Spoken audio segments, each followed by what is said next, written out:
Mom. There's one in every high school, an activity that everyone does for months on end, a fad everyone talks about, and if you aren't doing it, you don't get to participate in the conversation. I'm not talking about drugs or sex, I'm talking about scaring each other.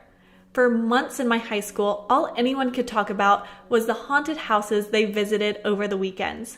Jeff floated up the stairs. You could hear the woman crying out for her children.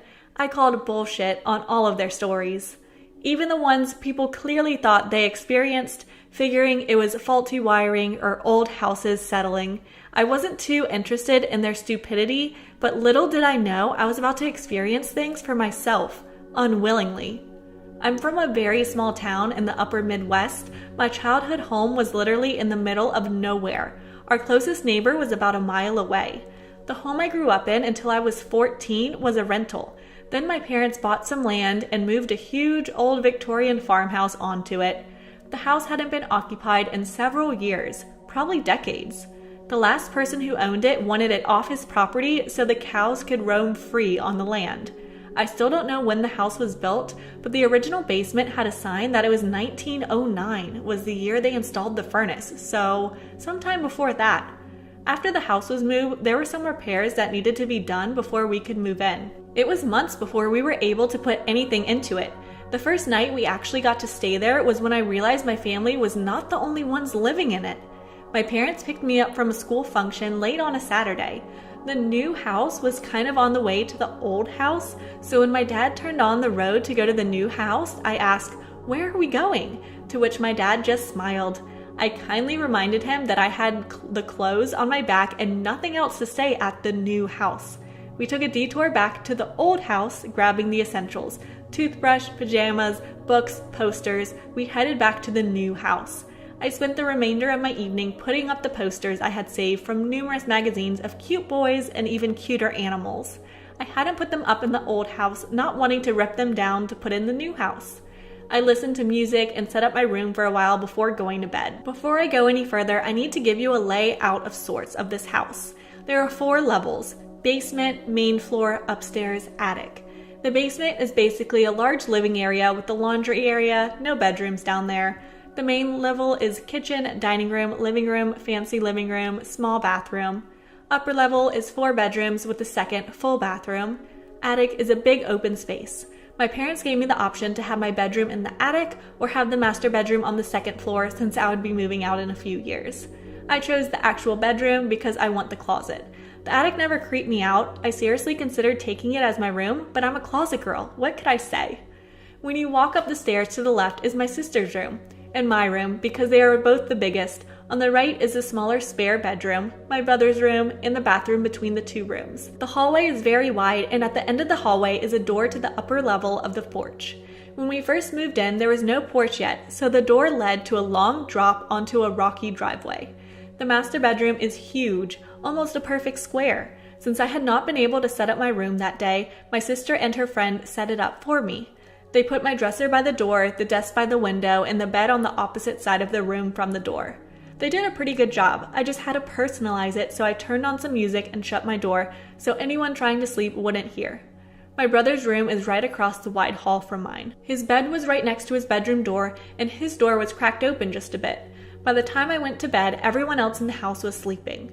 I was just falling asleep in my new bed at the new house when I woken by a whisper. "Mom, Mom." Like when you're little and you wake up in the middle of the night to find you wet the bed or thrown up all over yourself, so you go get your mom and whisper right next to her ear. That's what I heard. I opened my eyes to see nothing. I had cracked open my bedroom door just a tiny bit to allow the hall light to seep in, just in case I woke up and needed to use the bathroom without having to turn on the lights. My closet door was also open about 3 inches. There was no one there who could have whispered. Confused, I fell back asleep thinking it was probably my brother who woke up and, being 7 in the new house for the first time, was disoriented about what was going on. I didn't say anything to anyone at first, but after I thought more about it, there was no possible way I could have heard my brother whisper from that far away. I couldn't stop thinking about the strange whisper and who it could have been.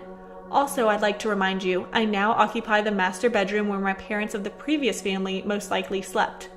Finally, I told my mom. To my surprise, she didn't dismiss me or tell me I was hearing things or that the house was probably settling. She paused just a second, most likely trying to decide if I was mature enough to handle what she was about to tell me, and said, "I've heard it too." The Silhouette. If you've watched Mom, great. If you haven't, I highly recommend watching it before this to have a better understanding of the situation. All of the events I'm about to describe all happened, for real, to me and my family. It's okay if you don't believe it. I honestly wouldn't either if I was hearing it. I never believed any of the stories from my friends that had experiences. They all seemed like bullshit. I'm still skeptical when I hear some stories. They seem a little too far-fetched or exaggerated for entertainment. Not mine. These are 100% true accounts of what happened. Now, I don't know how the ghost world works. Maybe they're in another dimension. Maybe they could think they're still living. Maybe they could see or sense us all the time, or maybe just at certain times. Our ghost wasn't always around, but he sure made his presence known as soon as there was activity in the house. It hadn't been occupied in decades, so maybe this little kid ghost had been alone for so long, and now all of a sudden there are people around again and he's trying so hard to get our attention. It makes me a little sad to think about it. At 14, you're pretty susceptible to everything around you. Friends, family, movies, and TV. As my mom was studying the look on my face, trying to decide if I should know the whole story, I'm sure these thoughts went through her mind. Does she want to scare the shit out of me, or should she just leave it alone and let me figure things out for myself? She chose option A. I also think she was relieved someone else had experienced something, so she wasn't alone and thought she was just hearing strange voices. She had been under a lot of stress to get the house ready for her family to live in, staying up well into the night at the house, got up to get us ready for school, still had a job, and took at least 2 hours out of every day to do some sort of cardio. She was superwoman. No wonder she may have thought she was just hearing things. Lack of sleep alone will do that to a person. In the winter, my mom rode her stationary bike in the living room after we all went to school. It was loud and obnoxious, so she had to turn on the TV up to a ridiculous volume to be able to hear it over the bike. This was why she preferred to be at home alone when she rode it, so she didn't disrupt everyone else in the house. This was when my mom heard the whisper, "Mom, Mom." She heard it over the loud bike and the loud TV. She paused everything to listen. Completely alone in the house and knowing she was, it was quite a shock. She didn't hear it again, so she kept writing. This is what she told me after I told her I had heard it. Then she said there was more. Over the winter was when she would go to work on the house. Winter in the Midwest means it's dark by 5 p.m. We're used to it, no biggie. So one night, my mom, exhausted, goes to leave the new house to go home to bed. She's driving away from the house down the driveway when she notices she left the upstairs hall light on. She stops the car to go back in and turn it off when she notices something strange. There's someone in the window up there. It appears to be the silhouette of a small child's head and fingers peeking out through the window in the door, as if the child isn't quite tall enough, so they're standing on their tiptoes, gripping the frame to see what's outside. My mom didn't go back in to turn off the light. That was the first sighting. The second was a couple months before we moved into the new house. My parents met with some friends at a bar. They happened to run into the electrician who worked on the house before we moved into it. He had quite the story for them.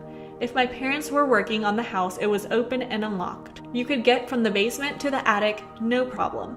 When my parents weren't there, but crews were working on it, they only had access to the basement. The electrician was making a few changes and checks one evening, making sure all was working properly. He had been in and out of the basement, looking at lights and whatnot.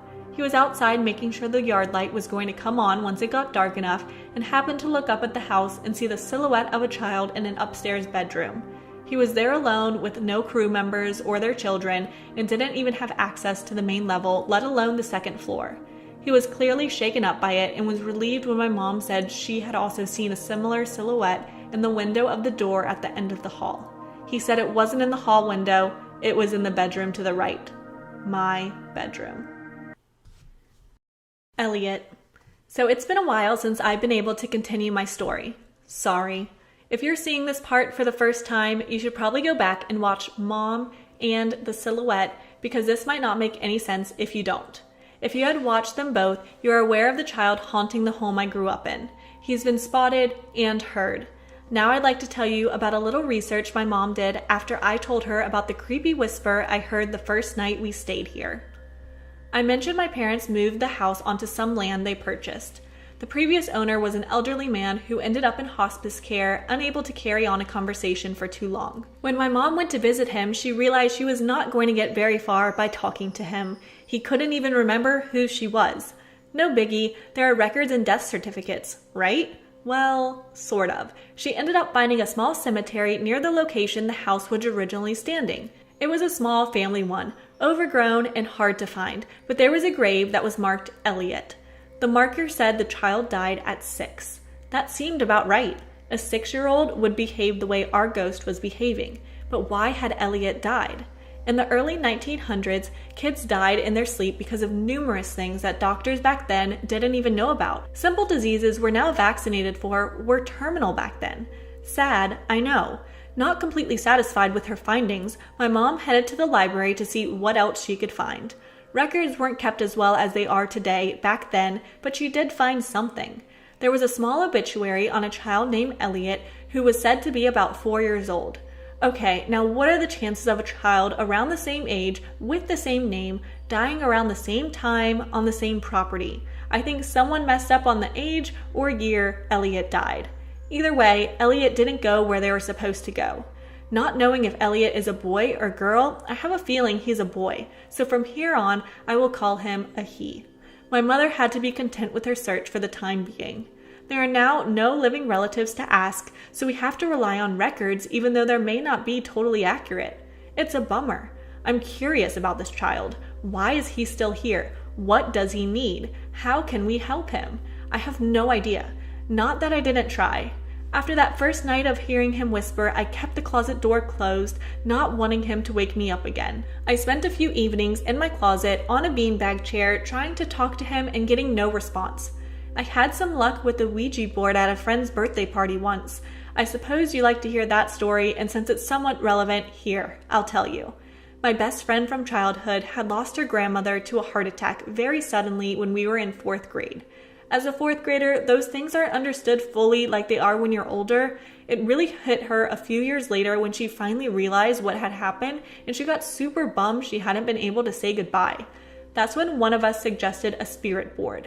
What's the worst that could happen? In our case, her grandma can visit us, and that's exactly what happened.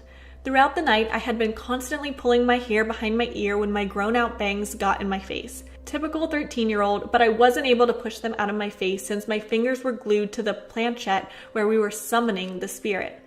I was looking down at the board waiting for words to be spelled out when my hair was gently scooped out of my face and placed behind my ear, much like a grandmother would do for her granddaughter. After what seemed like several minutes, I looked at my friend who was crying.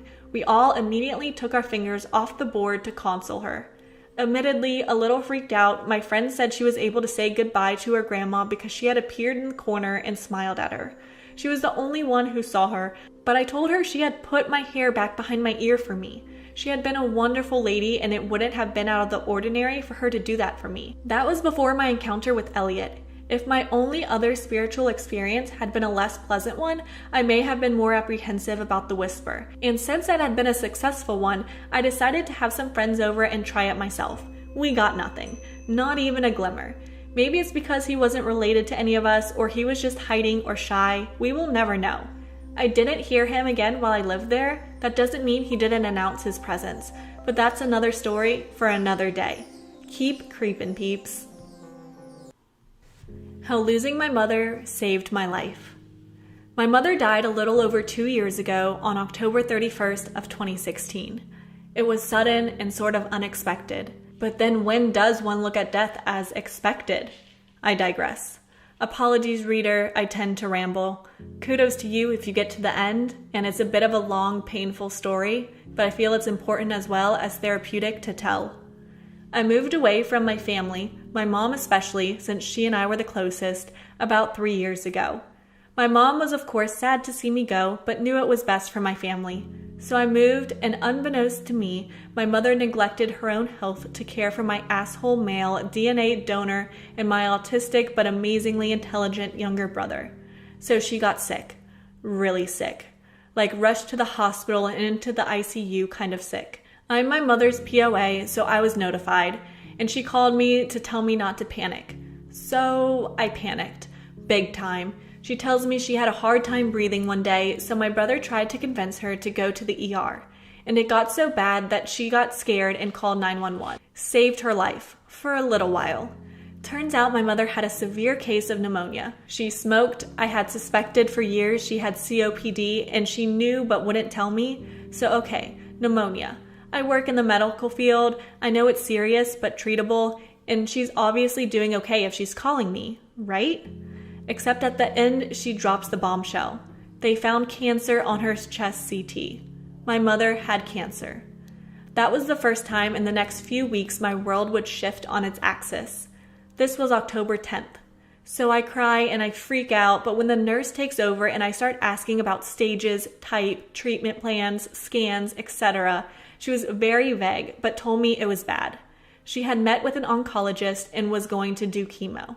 So I relaxed a little, figured it was gonna suck, but we would get through this. The next weeks went by in a blur. I spoke to my mother daily, usually on my ride to work to see how chemo went, how she was feeling, etc. I had made a trip home 2 days after I found out, thanks to some amazing friends and family that helped me and my husband get there. So I laid eyes on her, judged for myself how bad I thought it was. I called her after her chemo appointment, Thursday, October 27th. She was feeling okay, but very tired, so we didn't talk long. I could recall exactly where I was on my drive and what song on Pandora I paused to talk to her. Her last words to me were "bless you for ringing."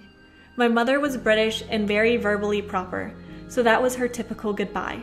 I hung up from that call not knowing that that would be the last time I heard her voice. Everything was going okay from then up until October 29th. My world shifted again. I got a frantic email from my brother. He doesn't like phones, stating our mother was in the hospital and something about papers that if her heart stopped again, that they couldn't restart it and I needed to call the hospital. So I have a feeling of absolute dread sinking in. It's 10 o'clock at night. What is going on? I call the hospital and find out she is in the ER. Okay, she got sick. Let's talk to charge to find out why. I actually got to talk to the ER doctor that told me my mother was intubated and unconscious in the ER. Cue panic attack. My mother had gotten sick at home, vomited, and we think she aspirated or inhaled her vomit. Bad times. My poor brother called 911 and they came to their house and resuscitated her. But she had suffered brain damage or something because she wouldn't wake up. Then the really bad shocking news. My mother signed a DNR, or do not resuscitate, which means she had legal papers saying that they had to remove the tube and let her go. My mother didn't tell anyone. It wasn't until they got her to the hospital and pulled her records they knew. I am over 800 miles away, and this doctor is saying he has to let my mother die. I am sobbing at this point, begging him to keep it long enough for me to get home to see her. He refused, saying it was her wish to go. I had no choice but to agree. So I went to bed thinking my mother died that night. I called the hospital the next day expecting the news, but my mother was still alive. My hopes soared. My mom is a fighter. The nurse tells me she still isn't conscious. I told her to tell my mom, hang on, I'm coming. I made the 12-hour plus drive home to get to the hospital to see my mother. I got there at 1 a.m. on October 31st. Halloween, my favorite holiday. The third time my world shifted on its axis was sitting in the hospital parking lot preparing to go see my mother. Walking into the hospital was surreal, like I was watching some other daughter walk down the hall to her mother's ICU room. One thing about ICU is how quiet they can be. I stopped at the nurse's desk, told them who I was and who I was there to see. The nurse gave me a sympathetic look and took me to her room. The second I stepped foot in her doorway, I knew my mother was gone. A husk of her lay in that hospital bed, truly one of the most horrific things I have ever seen. Her body struggled to live, these horrible gasping respirations. She was gone, but her body was still here. Meds kept her blood pressure up enough to sustain life. I wanted to rip it all off of her. This wasn't right. I knew my brother needed to be there to say goodbye, so I sat by my mother's bedside alone for 9 hours watching her gasp for air. Her body had shut down, except her heart, lungs, and a tiny portion of brain. It was the worst thing I ever had to do, but I talked to her, told her about my babies and how excited they were to trick or treat. My brother and asshole got to the hospital around 9:30. My mom's oncologist met me before they got there and dropped the bombshell. The cancer my mom had was ovarian, with mets everywhere, and she recommended I get tested for the gene that increases risks. I just kind of nodded in shock. I signed the papers to take my mom off all medical support shortly after she left. Once my brother and asshole got there, the nurse took all the machines and lines off, and I held her hands as they gave her meds to make her comfortable. My mother died October 31st at 10:07 in the morning. My whole world fell off its axis. I was now the caretaker of my family, and I had to figure out how to be her. I got things as situated as I could in the 3 days I could stay, arranged her cremation as she wanted, and ended up paying for it because the asshole left her life insurance lapse. I grieved the loss of my mother heavily and had to scramble to take care of my brother and asshole. To say I was stressed and busy was an understatement. I put the oncologist warning out in my head until almost 2 years later when I had pain in my abdomen. Then suddenly her warning popped in my head. I had blood work done and found out I do carry that gene that increases my cancer risk. Right as my own doctor finds a mass on my ovary. Cue world shift again. My doctor immediately orders more scans and schedules me for surgery rather than do a biopsy and wait. I'm on board with this idea, so I went in for surgery December of last year. My doctor found a suspicious mass on my left ovary. He removed both ovaries, both tubes, and mass. The biopsy on the mass actually came back benign, but on my other ovary, the one with no visible mass, they found stage 1 cancer. I had ovarian cancer and had no idea. By doing the surgery, the surgeon actually caught it early.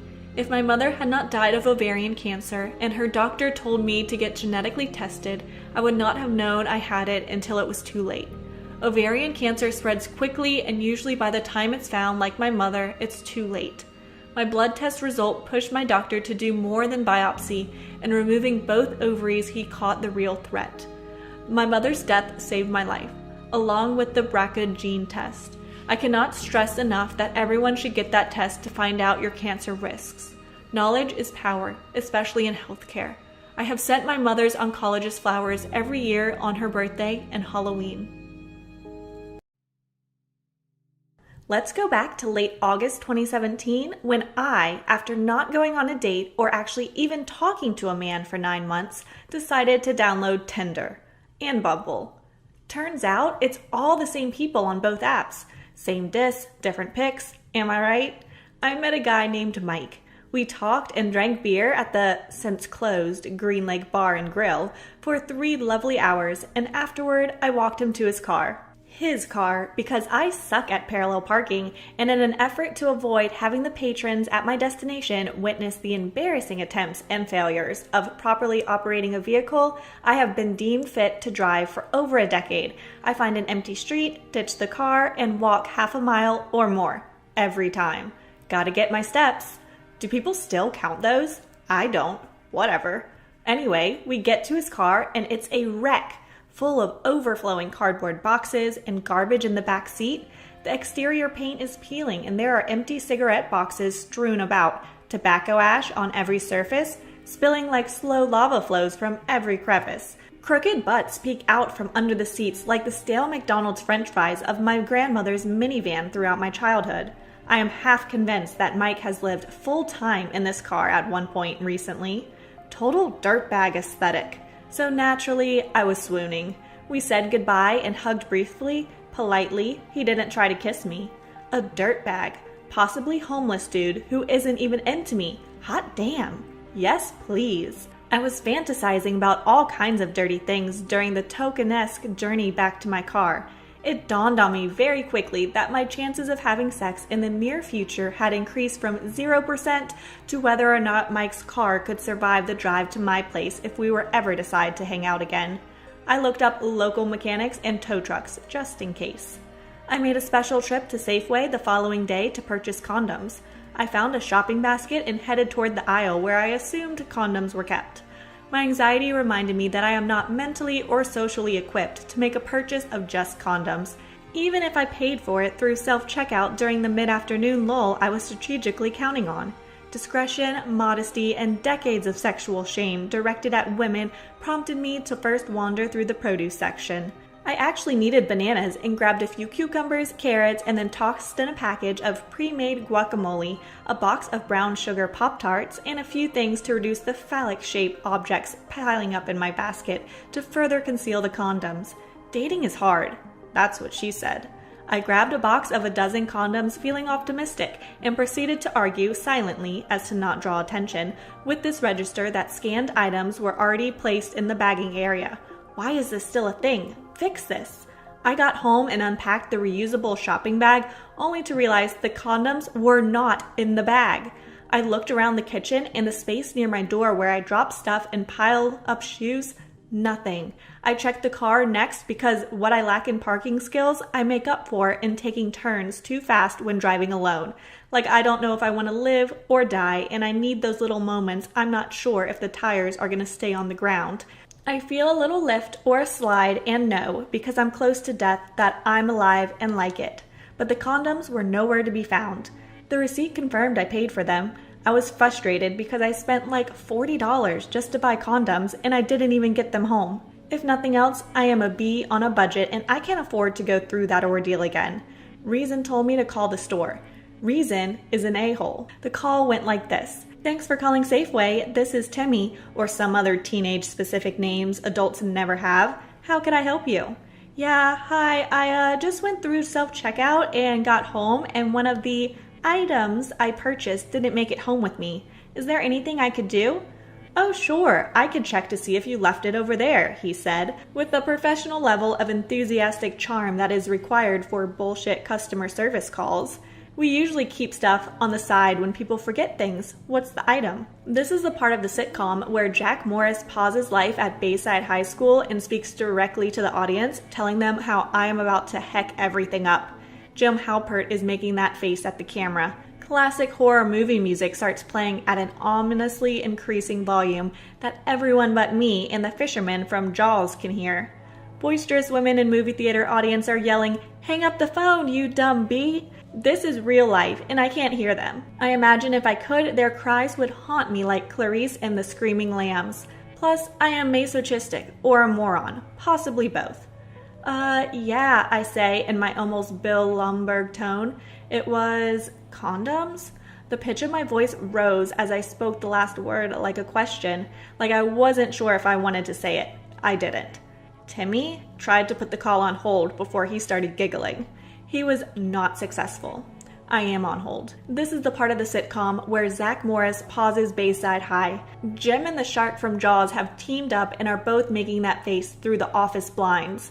A woman screams, clapping between words, "Hang up the phone!" SpongeBob SquarePants comes to my defense, mocking their pleas for sanity, leaning forward, hands on their hips, eyes bulging. "Hang up the phone!" I don't. Timmy returned to the call after a long enough pause to tell every employee in the store that some girl is on the phone because she lost her condoms and doesn't have the self-respect/budget to just eat the $12 and move on with her life, and she is actually calling the store. He is pleased to finally have a funny story to tell the girl in his math class he has a crush on her for years. "Hi, I don't see any..." He hesitates like he's searching for the word on Ask Jeeves in 1998. The page eventually loads and he continues. "Condoms over there, but you could bring your receipt to the customer service desk and get another box." I regain control of my life. "Yeah, that's not gonna happen, thanks." I hung up. "Finally!" screams the frustrated, fictitious audience of my life. I then, like any sane and reasonable adult who isn't still jaded about Bezos' tax evasion, ordered a box of 36 condoms from Amazon for about the same price as the dozen at Safeway to be delivered, discreetly packaged to my door/leasing office within 1 to 2 business days. And I mean, I am still bitter about Bezos, but the annual Prime account fee already went through for the year, so to cancel now would be like giving him the money, so I might as well use it and cancel my membership before the next billing cycle. I tell myself for the 4th year in a row. I laid in bed cursing my alarm the following morning when I remembered my pre-made splurgy guacamole and jumped up to make avocado toast before my early morning class. Insert millennial joke here. everyone laughs except the millennials rolling their eyes and drowning in student loan debt. I took the carton of eggs, bottle of Tapatio, and guacamole out of the fridge. There, on the middle shelf, hidden under the guacamole, sat a silver box containing a dozen Trojan Ultra Thins. I fought the urge to walk away from the kitchen and meet my stupid fate in the middle of the busy street. Police investigating my death would note the open refrigerator door and its unlikely contents, nodding in unison that this was the cause of my untimely but expected and understandable death. And honestly, this is the kind of thing that has happened before. Enough times that I should have checked the refrigerator before I checked the floor of my car. But again, I am a moron. Clearly in optimistic denial about the kind of person I really am. I spent the next 30 minutes scouring the internet trying to figure out if condoms are still effective after being refrigerated for 24 hours, and realized that I am the only person, out of like 8 billion of us, y'all, that has needed to know this information. And I still don't. There was a customer service phone number on the back of the box, but I heard the lamb screaming and threw the condoms away. I got slapped by my parents and they took away everything from me. So my parents caught me at my boyfriend's yesterday and they went ape shit crazy. Now, before I tell this story, keep in mind, I'm 21. Now on to the story. So before anybody asks, yes, I did live with my parents even though I'm 21. I wanted to save up enough money for me to be able to move out of the house and be able to live in a nice place. I was almost done paying off my car, which they took away now, so it was all pointless. So I was close to moving out. My relationship with my parents has always been rocky. We pretty much don't agree on anything because they are very, and I mean very, old school. They are also strict when it comes to me going out. They're strict to the point where I wasn't allowed to go out past 10 p.m. If I did, then I would get yelled at and they would take away the truck that I was working so hard to pay off. Again, keep in mind, I'm 21. Long story short, they're super strict and very old-fashioned, so I didn't like that, which is why I was planning on moving out soon after I was done paying my car, which was in 4 months. Well, yesterday, I skipped school. I know, super bad of me, to go to my boyfriend's so that he could help me look for a place. I had told my mom that I was in school because I didn't want her to know that I was actually looking at places and trying to figure out a way for me to move out sooner. So me and my boyfriend are sitting down in my truck when all of a sudden my dad opens my car door and slaps me across the face. Me and my boyfriend were so shocked to see my dad that we just stood there, which pissed my dad off more. And so he proceeded to slap me again and started to tell my boyfriend off. I couldn't figure out how the hell they knew I was at my boyfriend's till my mom told me that she was tracking my phone. Keep in mind, I'm 21. So I'm over here getting slapped across the face in shock, and my boyfriend is shocked as well. So we are just standing there while my parents are yelling at us. I finally woke up from my shock after a while, so I yelled at them to stop yelling like wild animals and to take me home. They did just that after they calmed down, but the walk to my parents' car was the most embarrassing thing ever because I felt like a 14-year-old getting picked up by her parents after she tried to sneak out. Again, keep in mind, I'm 21. I also felt even more embarrassed because pretty much all of his family witnesses me getting slapped by my parents. I just couldn't believe my parents had actually done that shit. Honestly, please someone answer me and tell me if this is normal. So we got home and they proceeded to tell me off and go off on me. And I just kept packing up my stuff because I just can't stay in this place after that shit happened. I mean, come on, I got slapped in public by my parents. To make matters worse though, they took away the truck that they sold to me. The truck that I worked hard for just because I want to move out and live my life on my own after what happened. Note, before any of you ask, I can't call the cops on my parents for taking away the truck because my dumbass trusted them when they told me that they would put the car under my name as soon as I was done paying it. In the meantime, the car is under their name, which is why I can't really take legal matters until I show proof that I paid for the truck, which I'm sure will not do much help. Or will it? I'm asking any lawyers out there who are reading this. So now I'm stuck in a situation where I want to move out, but I'm not sure if I should because my parents pretty much kept all of my money and I don't have a car to take me places anymore. Moral of the story is truly be careful of those who you trust because even your own family will sometimes do you dirty. Also make sure that your crazy parents aren't tracking you. Another thing I forgot to mention is that they took away my social security number and my green card, all because I didn't pay for them and I'm ungrateful. B, I was 8 when I got my green card. How the heck am I supposed to pay you? Tinder date turns into clingy and aggressive guy. Okay, true story.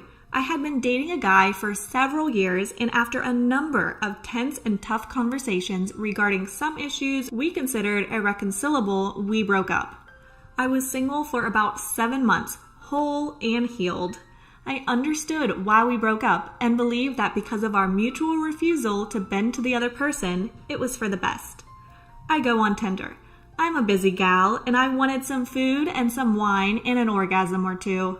I made that pretty clear in messaging with several guys, and then the humor and personality of one guy made me agree to the date. It was fun, he had a great personality, and the conversation flowed relatively easy. I went back to his place, and we hung out for a while longer, and I ended up going home. Only dinner and wine that night. Then we agreed to meet up again, and I'm thinking about sex. I make that pretty clear. Not in a I'm gonna use you for sex way, but in a I'm on this app because I'm horny and I prefer a real penis to what I've been using for 7 months way. Still, no sex. And the second date, it got a little deeper. Not like, tell me about your familial drama and deepest fears, just who do you want to be? What do you want to do in life?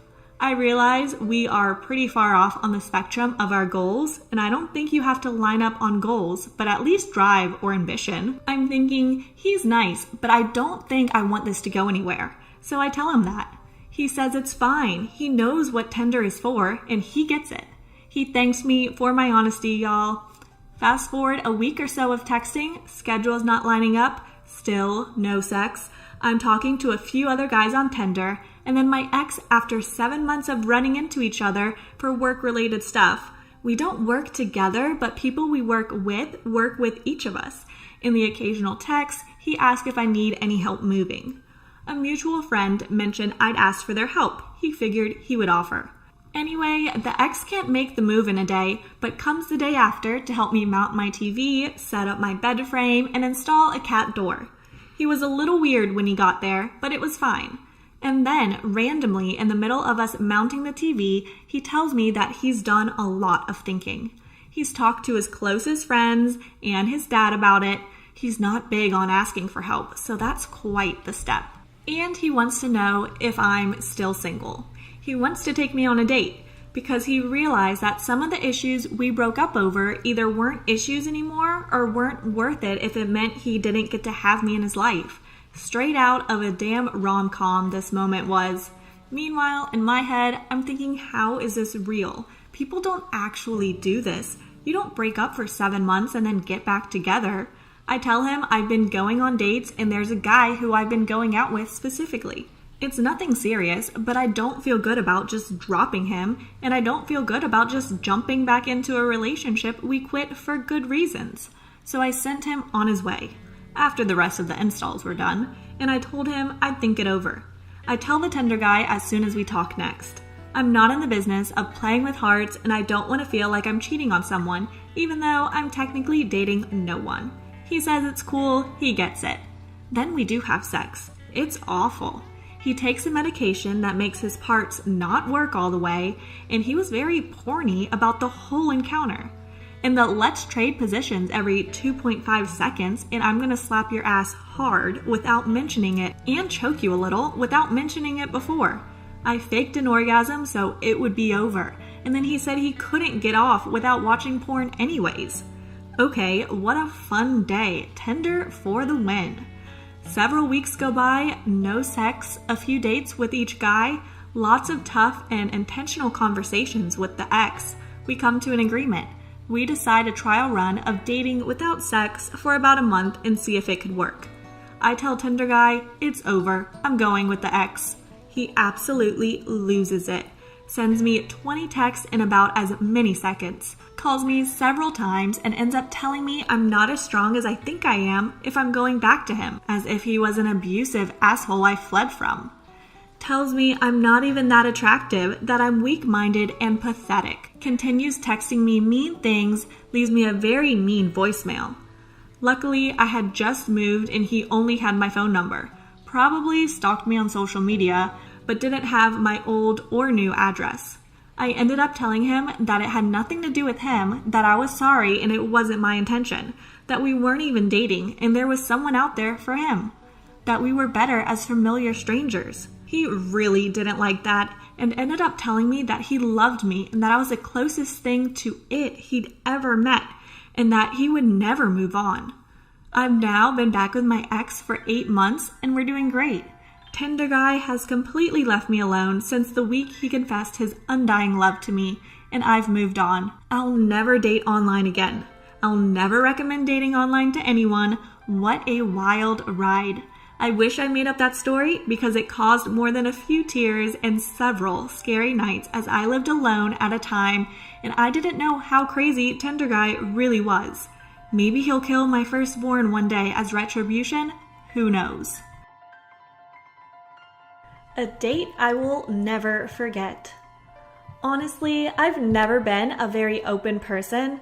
I've always been that super friendly and happy girl that seems like she has the perfect life, but no one really knows that deep. I think the only person who knows my entire story is my boyfriend, who is so great to me, and of course my little brother, who shared a lot of these experiences with me. There's a lot of things I have never had the courage to tell anyone, so here I am making my best effort. My parents got divorced when I was 5 years old and my younger brother was 2. This was really the beginning of everything falling apart for me. I know in this generation it's pretty common, but it was hard for a little girl who didn't understand why she had to go to mommy's one week and daddy's the next. I used to cry under my desk at recess and pray every night that they would get back together. My mom and I have never had a good relationship because of everything that has happened. She used to send me to school and daycare in shorts, no jacket, and sandals in the winter, not wanting my good clothes to go to my dad's. Keep in mind, I live in Canada. This is just one of the many things that led to the huge custody battle my mom started. My dad won and they settled on 50-50 custody, but my mom blamed a lot of it on me because I would email my dad telling him how much I missed him, and my mom took this as me taking his side. Of course, being so innocent, I always stuck up for her and thought everything was normal. My mom got remarried when I was 7. Her new husband was far from perfect. He supported us tangibly, but never emotionally. No matter how hard I tried, he was never proud of anything I did, and as a little girl, all I wanted was acceptance. He was also very aggressive, and we were terrified of him. My dad also had a girlfriend. She straight up neglected us. She had a child of her own who she barely had a relationship with. My dad worked night shifts as a refrigeration mechanic in order to support us, and she would lock herself in her room, refusing to talk to us when he was gone. I was around 7 or 8 years old when I started cooking dinner for my little brother and myself. I never told my dad because, again, I thought this was a normal thing. My dad was always telling me how he wishes my mom never gave up on him, and so he never gave up on his girlfriend, who he desperately believed could change for the better. Fast forward to 7th grade. I was 13 years old when my grandpa left my grandma and never told us. They had been married for about 30 years and he cheated on her. He moved out, never telling my brother and I, leaving us to think he was gone on a work trip and never came back. This was devastating, especially for me, because he was my best friend. My grandma became extremely depressed, having been with my grandpa since she was 16. We had to move in with her to help her take care of things, seeing as she had no idea how to do much. A few months later, my dad slipped and broke his ankle and then went to work and broke both arms.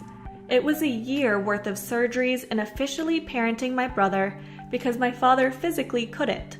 He had to quit his job because the nurse ended up being his ex-girlfriend who hated him, and there ended up being a malpractice which he didn't bother doing anything about. Being home all the time literally made him go insane. He developed so many mental health issues and ended up breaking up with his girlfriend. She was livid. She used to break into our house and we'd wake up to her doing dishes and stealing my clothes.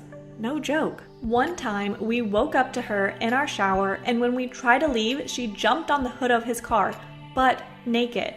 Fun times. She started hacking our phones and threatening my brother and I when my dad refused to give her his credit card information. Again, this affected his mental health, and he started developing diagnosed schizophrenia and extreme paranoia, along with his previously diagnosed anxiety, depression.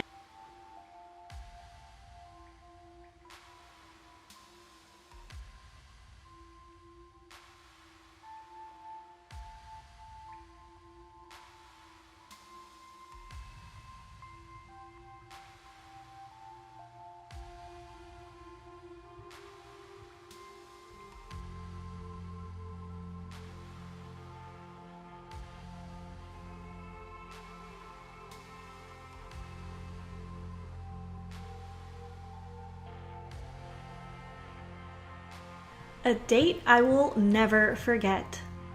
Honestly, I've never been a very open person. I've always been that super friendly and happy girl that seems like she has the perfect life, but no one really knows that deep. I think the only person who knows my entire story is my boyfriend, who is so great to me, and of course my little brother, who shared a lot of these experiences with me. There's a lot of things I have never had the courage to tell anyone, so here I am making my best effort. My parents got divorced when I was 5 years old and my younger brother was 2. This was really the beginning of everything falling apart for me. I know in this generation it's pretty common, but it was hard for a little girl who didn't understand why she had to go to mommy's one week and daddy's the next. I used to cry under my desk at recess and pray every night that they would get back together. My mom and I have never had a good relationship because of everything that has happened. She used to send me to school and daycare in shorts, no jacket, and sandals in the winter, not wanting my good clothes to go to my dad's. Keep in mind, I live in Canada. This is just one of the many things that led to the huge custody battle my mom started. My dad won and they settled on 50-50 custody, but my mom blamed a lot of it on me because I would email my dad telling him how much I missed him, and my mom took this as me taking his side.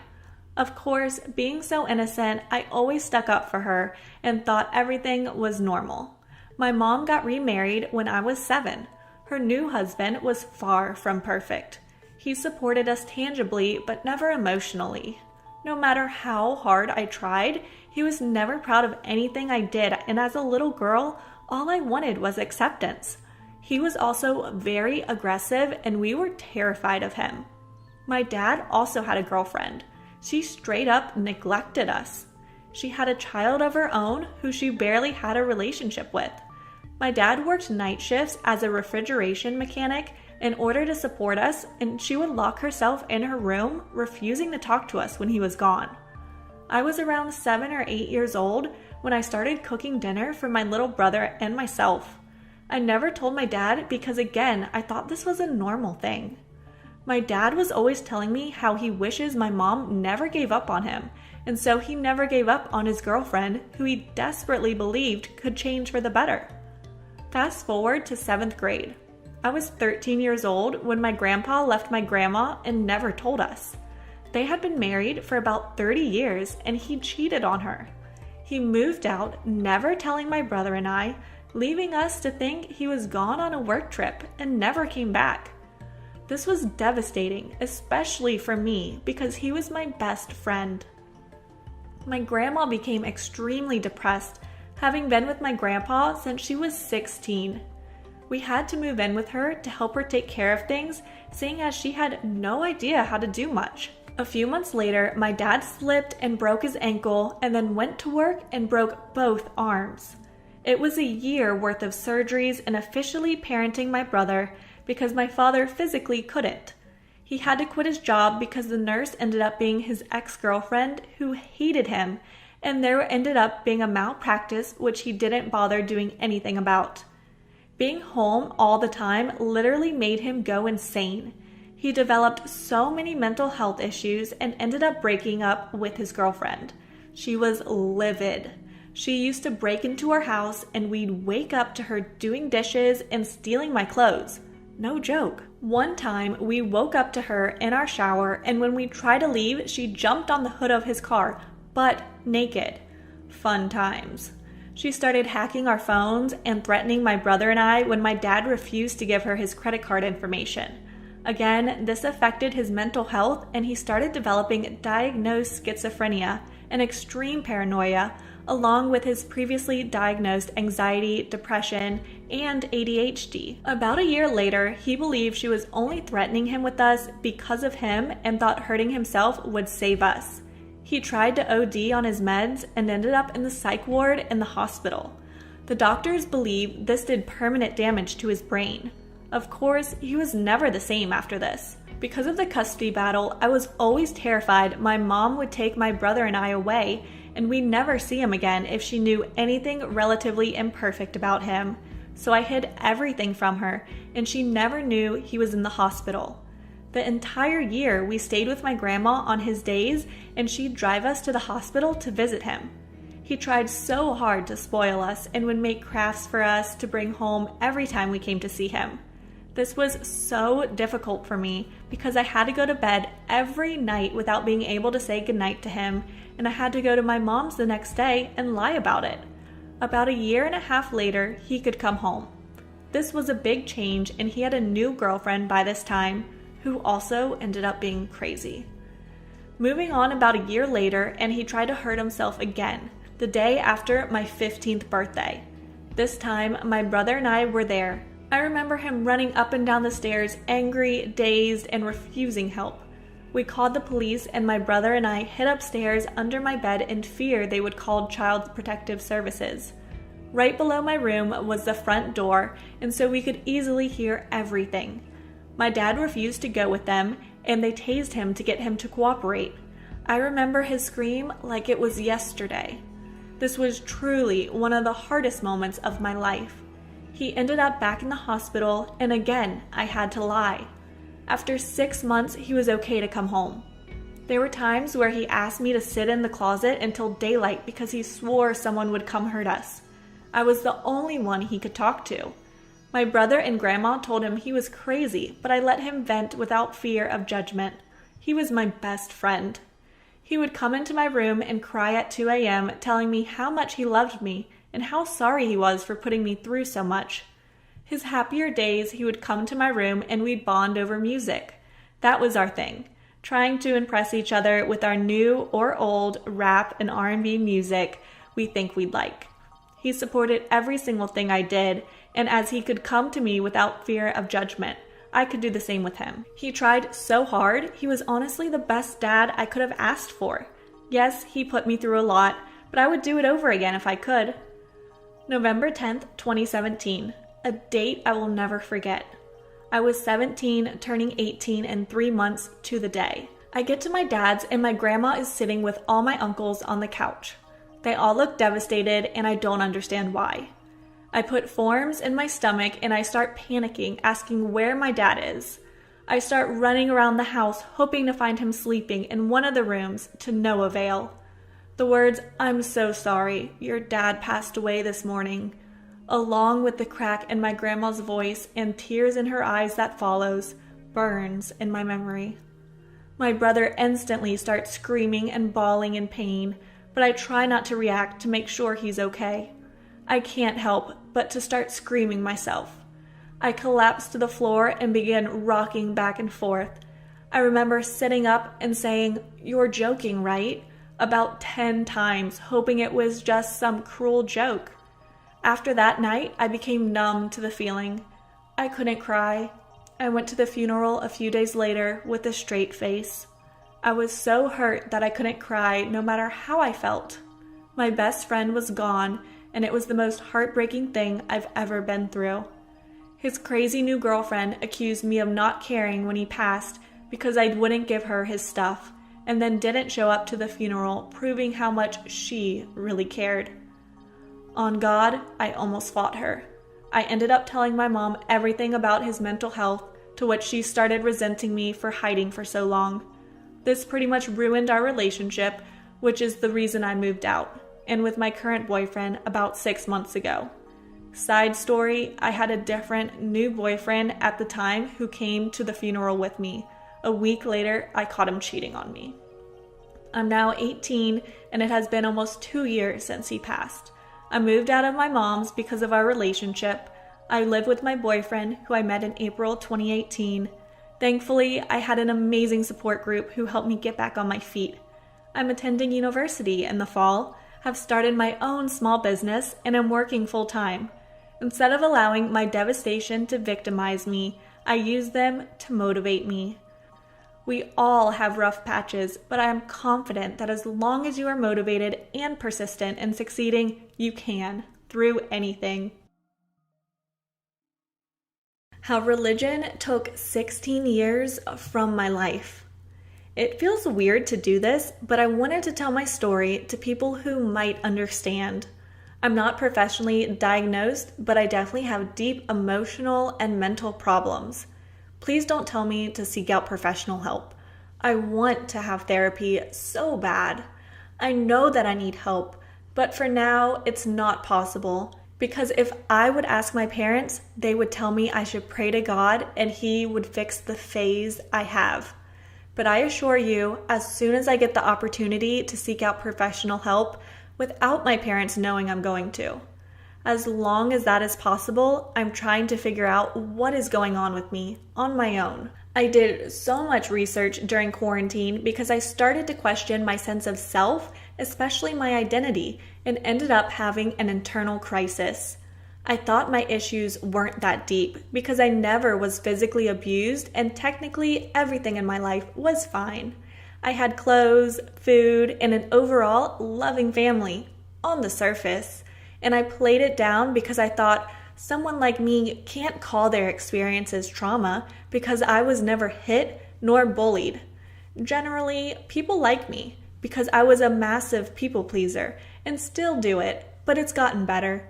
Or at least they were nice to me. My parents supported me, helped me out when I needed money for something, and now there are two parts of me fighting. The one part that knows exactly how hecked up I really am, and the other part that tells me I'm exaggerating, that I should stop overthinking and stop being ungrateful. I'm torn, and I hope to find at least one person who kind of understands me. I feel like no one could ever get me, because my trauma doesn't feel validated. Even though I found out that the part of the brain that is responsible for physical pain is also responsible for emotional pain. It still feels like I don't deserve to be heard because on the surface, everything was perfectly fine. And even though I talked to friends about it and they really helped me, they still told me to be grateful that I was well liked and no one directly hurt me. But I can't. I can't look at the positive aspects and live normally. It affects my life. It affects the person I am. It shaped me. I can't concentrate, and it got worse and worse with time. I have emotional outbursts that I learned to hide. I'm constantly on guard and don't feel safe in my house because I constantly think my parents could find out something that I'm hiding from them. I can never relax no matter where I am, except when I'm at my boyfriend's house and I know no one is going to be at home for a longer period of time. I feel like I'm not worth it. I feel ugly on the inside and outside, and I hate myself for coping by overeating. I'm not a beast nor anything near it, but if I continue to eat how I eat without going to the gym, it could happen. I feel like I don't have to be the main mother figure to my sisters because my mom is so emotionally detached that I don't want them to think that what she does is real love. But the worst thing is how distant I feel from my emotions and myself. Does a myself even exist? Can I ever be it? I feel numbed out and drained, even though I do nothing all day but distract myself as good as I can. I feel like I never achieved anything and that I never will. Everything is so overwhelming and so hard to do, even the littlest homework or task. That's why I have a pile of work in my emails, and in the back of my mind that stresses me the hell out. But I just can't get myself to do it unless it has a deadline. And even then, I tend to at last minute. I feel weak, stupid, and misunderstood, and I think to myself, if that continues, all my good marks are going to drop. And then my parents are going to be a problem even on the surface. I'm doing my A-levels, class of 2021, in Germany. I was born here. Right now, and I just feel like I can't do it. And it is required from me that I get a prestigious degree, even though I would rather pursue a singing career. That was the longest introduction I ever wrote, but it needed to be at least written down somewhere. So what is the big deal? What am I complaining about? I'll try to create a chronological order and to remember everything crucial, but I yesterday realized that I'm missing blocks of time in my memories, even from recent times. It all started before I was born. My parents found each other through friends and got together. My mom lived in Kazakhstan before moving to Germany. I still don't exactly know why. And my father lived in Siberia before moving to Germany. His and my uncle's parents wanted to prevent them from having to fight in a war zone. And so they happened to live in the same city and they met. They got together and married. Then their neighbors invited them to go with them to a Russian-German evangelical church, and they ended up being members. Then I was born and everything was perfect. I was in church every Sunday from the moment my mother could leave the hospital. I never knew anything different. And as soon as I was able to be separated from my mother for 2 to 3 hours, I was with other children my age while the adults were attending the big service. And then the indoctrination started. I don't remember much from my time in church, or the cult as I call it now, from the time before I was 12. I only remember my time in school, which is very odd to me, but what do I know? I just remember being a people pleaser from the start and everything they taught us, but there aren't many clear memories. I was good at being a people pleaser. Now it's easy for me to approach people and connect on a surface level, but at what price? It's scary to me that my memories are so blurry. I don't even know who I was friends with or if I even had friends before the age of 10. I just remember that I wanted to be perfect in God's eyes. I wanted to be the perfect example of a girl who loves Jesus with all her heart. I wanted people in church to look at me and think I will make it far in my faith. And I achieved that, I think. But now I hate my past self for caring so much. So what were we taught there? God created the world, Jesus died for my sins and resurrected after 3 days. The Bible is the only truth and the only way I must live. Everything else is the devil's work. And even though they didn't say it in particular, but that our church is the only one to teach the real truth, and that every other church doesn't have God in it and immediately leads to hell and damnation. We were taught that the secular world was highly dangerous, and as soon as we were not following one of God's, the church's, rules, we were open for demons to attack us. And to make it short, you could sin by thinking something. So we were taught to somehow control our thoughts, but give full control to God over every little aspect in our lives, because everything is predestined and we don't have control about anything anyways. But we're still responsible for our actions somehow, and we still have a free will granted from God. While writing this, I really understand how contradicting this is, and it was a core belief of mine. When an adult who looked after you as a toddler tells you this, and there are 500 people who all believed it wholeheartedly, you try to justify it until you really can't anymore. And then everything shatters. Losing faith is something that was so deeply intertwined with your whole existence. It's like part of you just died. Even though you know how ridiculous it was believing in it, and you still feel stupid for not realizing it earlier.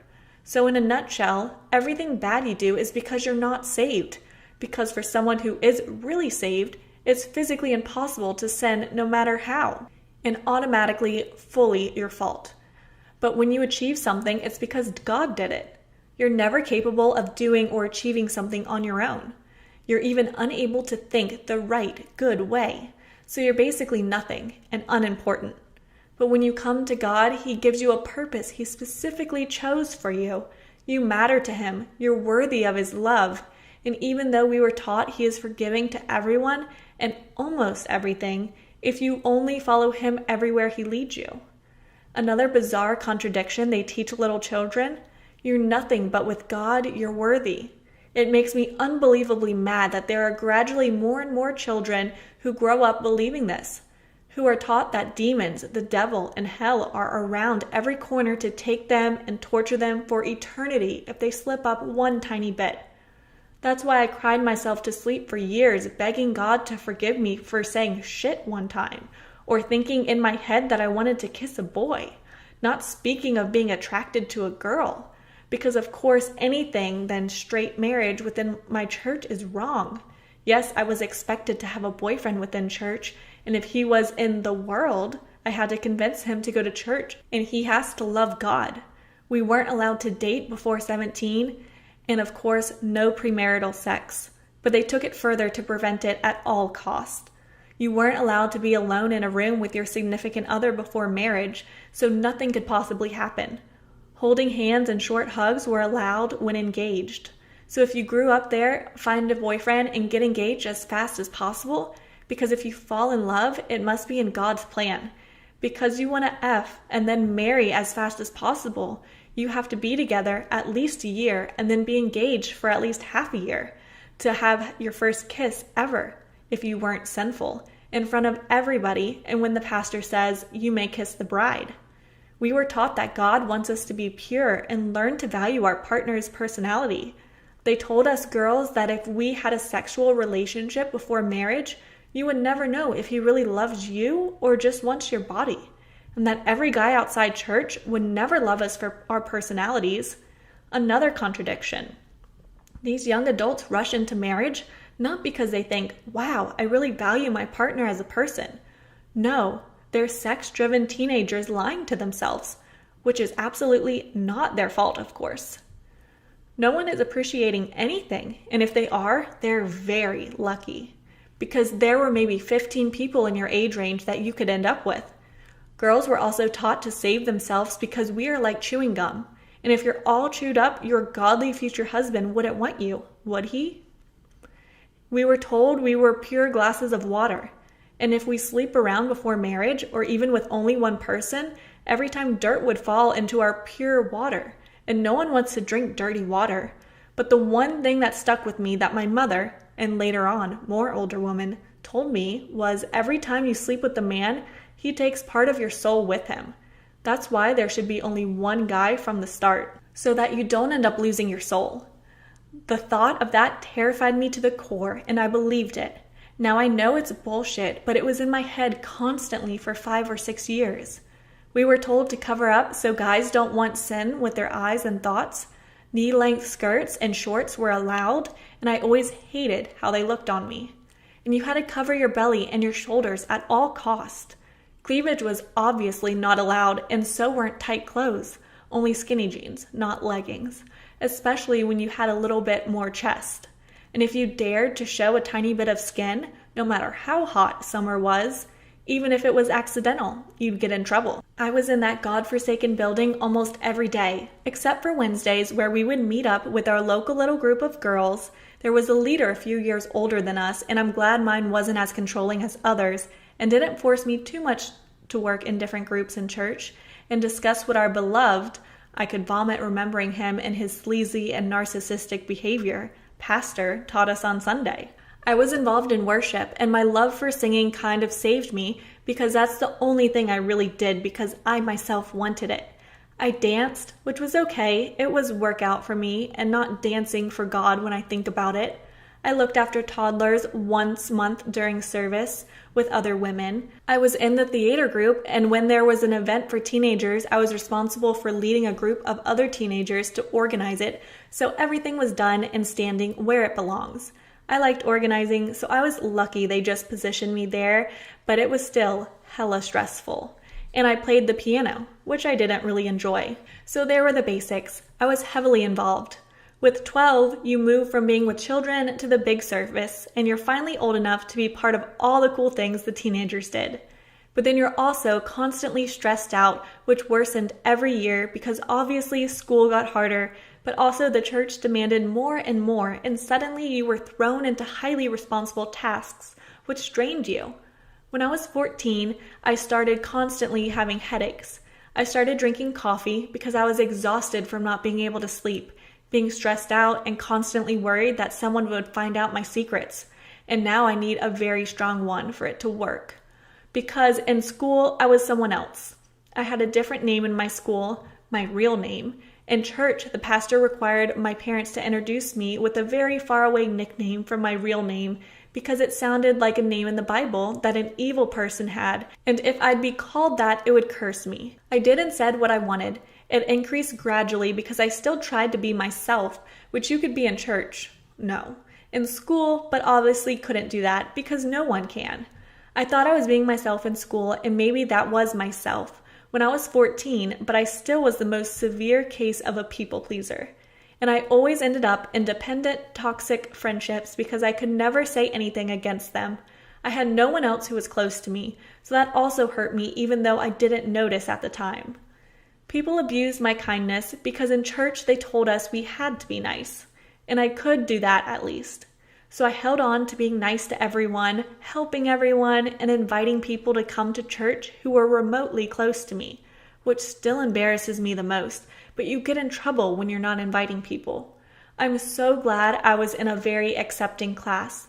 No one was ever really bullied, just mocked for a few things maybe, which I was, for being in that church. And they told me early on, it's a cult. You believe in crazy shit. Stop going there. But we were taught that people who were afraid of the truth always say that. School was kind of a safe place for me, even if I had toxic friendships and got hurt a few times, because we live about 25 kilometers away from church, the cult, and nobody I knew from there could see me. And even though we were taught that God could see everything and is always reading our thoughts, I didn't feel very watched. I was scared shitless when I wore something in school we weren't allowed to wear in church, and I thought I saw someone I knew, so I felt better in school than at home. And that's why my definition of home is something entirely different than that of people who grew up in an emotionally safe home. So what was living in my home like? I'm the first daughter of 3, and therefore my father's precious firstborn. I learned really fast that just keeping quiet, smiling, and doing what I'm told is the best way to avoid any more stressful situations.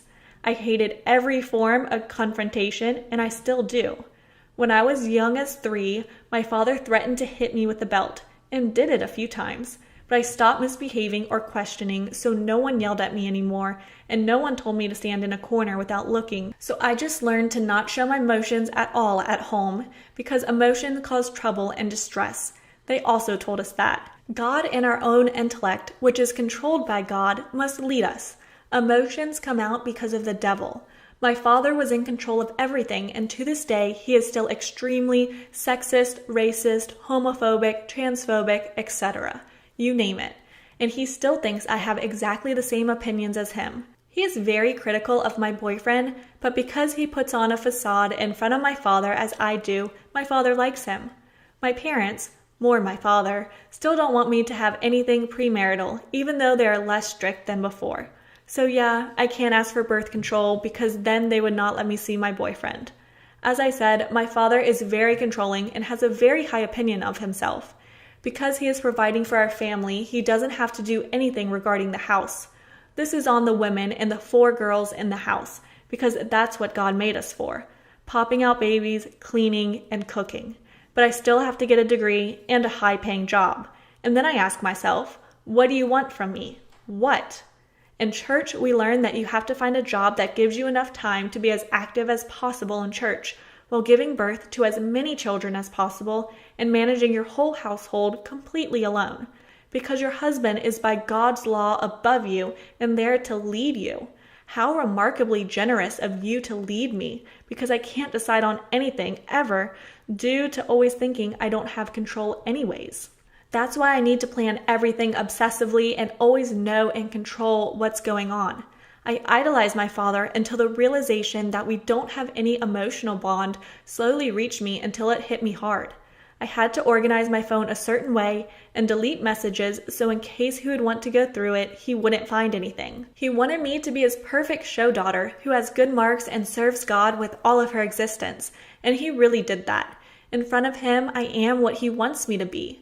I don't know what my mother wants. She just does what my father tells her and silently agrees to what he has to say.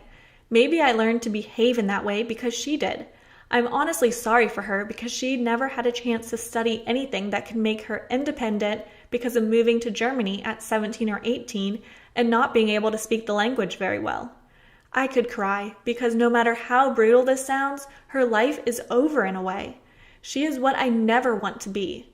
Whenever they told us how our future will look like, I had a kind of panic that I never felt before. At the time, I suppressed that, but when I think back, my heart rate goes up and I feel like I need to run as fast as I can. And that's why I hate to be dependent on someone. But weirdly, I still end up in situations where I'm highly dependent. Another thing that I can maybe explain now is my reaction to my grandfather's death. He was more of a father to me than my own, and his wife's home, which I also deeply love, felt safe. When I was 11 years old, my grandmother, my grandfather's wife, passed away because of cancer. And I was never allowed to see her while she was sick, nor to attend the funeral. And in that time, I already saw my grandpa rarely. When my parents told me my grandma passed away, I cried one time. I know that I was sad, but I somehow can't recall my immediate emotions from that day. And I thought I'm glad that I still have my grandpa, but he passed away 3 months later, and I wasn't able to see him during those months. When my father, emotionlessly, told us that his father also passed away, I felt nothing. I didn't cry, no reaction at all, and then I didn't think about it for years. But when I was 14, all of a sudden, all of the emotions I should have felt when I was 11 crushed me harder than ever. It was like reliving the day I was told he was gone forever for almost a year, and I was so confused. Why now? Why didn't I feel anything back then?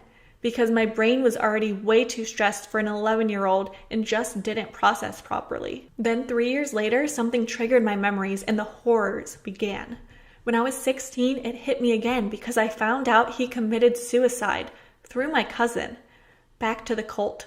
So am I still there? No. My parents realized how manipulative literally everything about it was, and without telling anyone there, childhood friends I grew up with included, we went there one last time, and on Sunday, the 23rd of September, 2018, we drove away and never came back. And many others left too. We still meet every Sunday, and I still sing there because I don't want to confront my parents. I really don't want to be there because every time we're there, I'm not really there. I'm just a shell that moves around. During the preaching, which a few men do in turns, I'm always completely zoned out and can only concentrate for a bit if I really try. I don't know what that is or that means, but I absolutely hate it because I can't control it. And sometimes I'm just sad for no reason. I still can't sleep and still get a massive headache and can't stand up properly without strong coffee. I still eat too much stuff. I really shouldn't. And I feel bad for every little bit I eat, but I can't stop. And it also affects all of my relationships, especially with my boyfriend. He sometimes doesn't understand, but he still comforts me and is patient, which I'm really grateful for. And something that comes to mind only now is that my father used to completely lose it when I had a bad mark.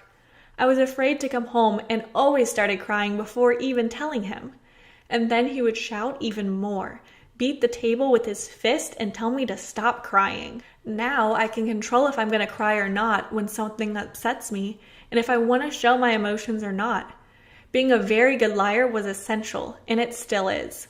When my father is mad at me because I don't do the dishes, he still gets very impulsive and shames me because if he works and gives me food and clothing, it's just disrespectful to leave the dishes for too long. And when he stands beside me and doesn't stop while I do the dishes, I just nod my head and say yes. It's the only way to avoid more pain at all cost. There are these moments, but also the ones where he tries to talk to me and ask how I am, and then he tells me how he loves me, his firstborn princess. He tells me that I'm the best daughter someone could have, and that he's so proud of me. And I just smile at him and say thank you. But on the inside, I think, if you really knew who I really am and what I did that you don't have, you wouldn't talk to me anymore. He is proud of the daughter he created for himself that I still am in front of him. And also my mother tries to get closer to me after 16 years of distance and letting the church raise us. And the only thing I would tell her if I was honest for a few seconds in the midst of all the lies I protect myself with, I'm sorry, but it's too late. I don't have any emotional connection to my parents, and I never had. The first 16 years of my life were partly wasted. I felt like someone took my childhood from me. Even my memories are blurry. And I know it's technically not my parents' fault, but I want to blame them so badly. And it makes me so mad that I was born because of the church, because they convinced my father to have children. I was cursed before I even existed. And still, I can recall a few beautiful memories of things I did with my friends there. The sleepovers, summer camp, singing together, playing hide and seek in the big building. All of us connected through our fear of the dangerous outside world and hell. There is no moment in my life where I wasn't afraid that some adult could dream or feel. They taught us that God could reveal things about people to you when you have a strong connection to the Holy Spirit, that I was a dirty sinner that acted differently in school. And it was so frightening because when it's out that you messed up, you can't attend certain rituals like the Holy Communion, and that's when people know. They see that you're not taking part in it, and the first thing that comes to mind is, of course, premarital sex. When a couple did it and someone found out, it made sure by the authorities that in a week, everyone knows. And I wanted to avoid people thinking that at all cost, so I was very aware and on guard at all the time.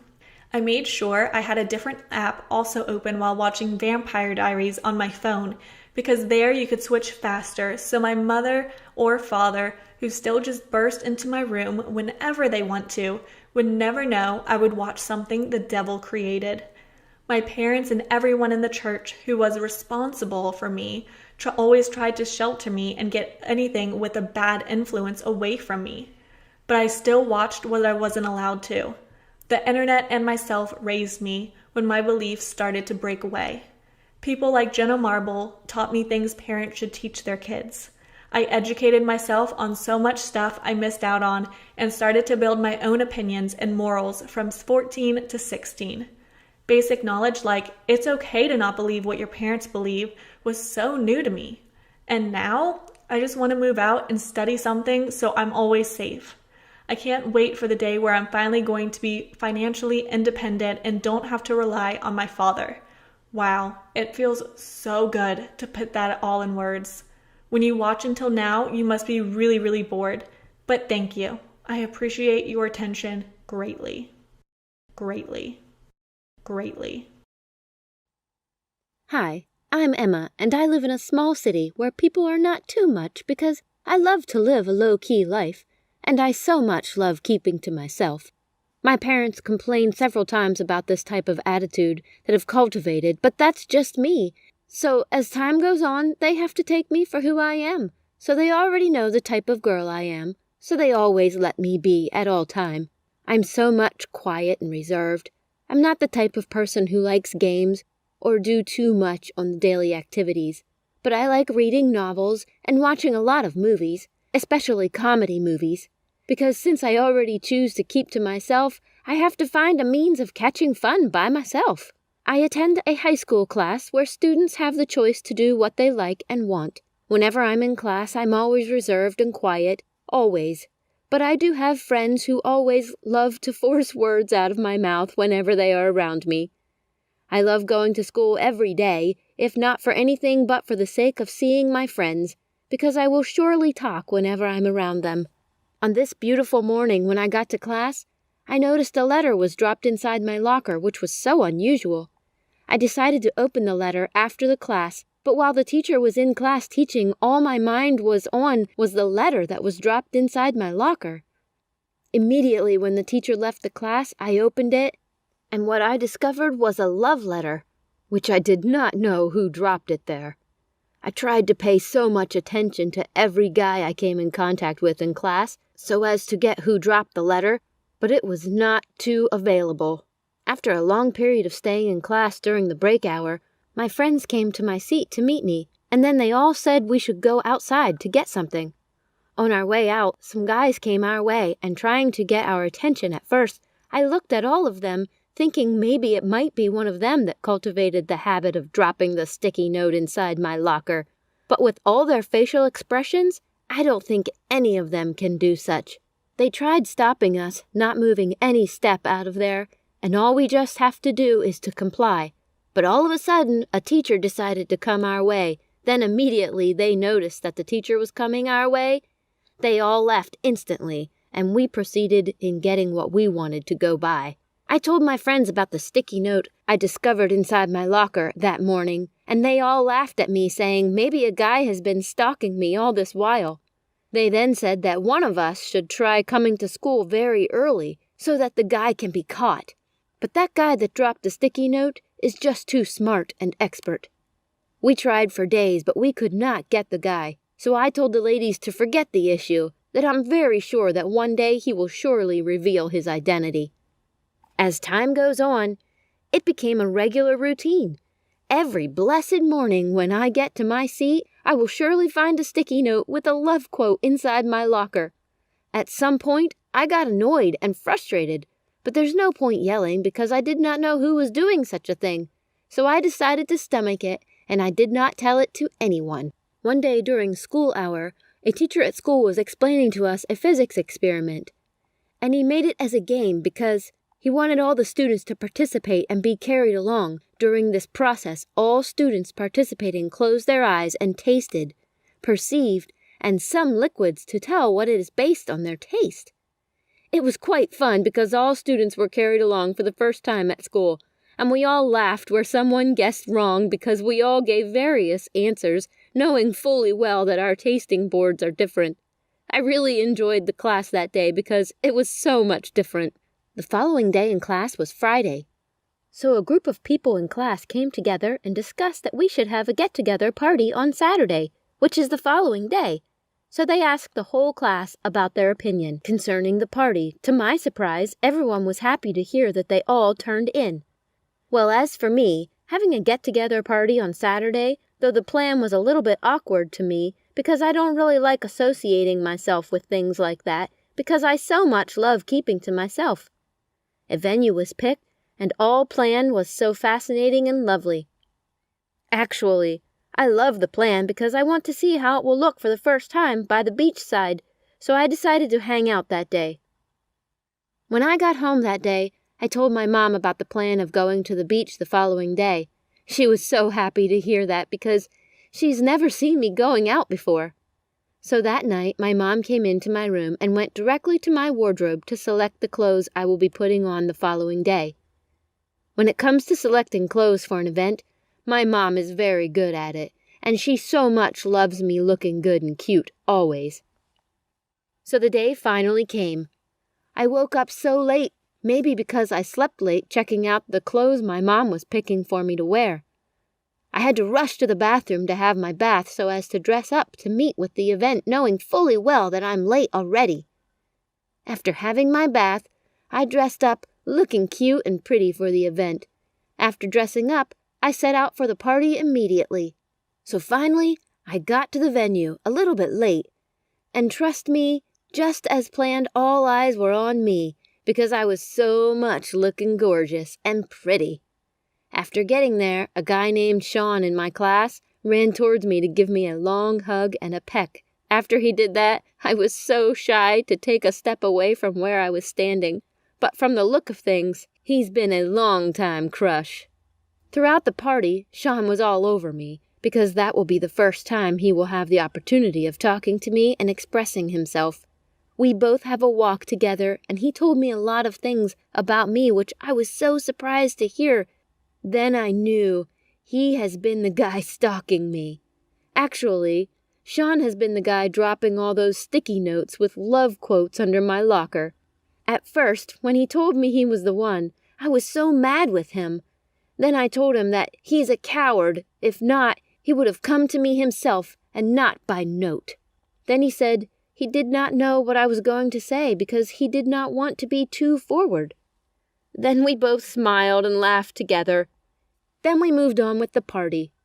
We hung out and made a walk through a beach and had fun, and then we all decided to go to a friend's apartment. So a small group of us went into the apartment, and here comes the idea to play a blind taste game, similarly with a game we once played at school. I was so anxious to play the game, but at the same time, I didn't want to join.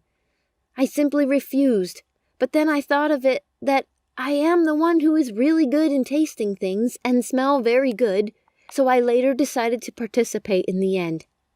So as usual, the game started and was getting more interesting and fun, but still yet throughout this period, Sean did not leave my side for once.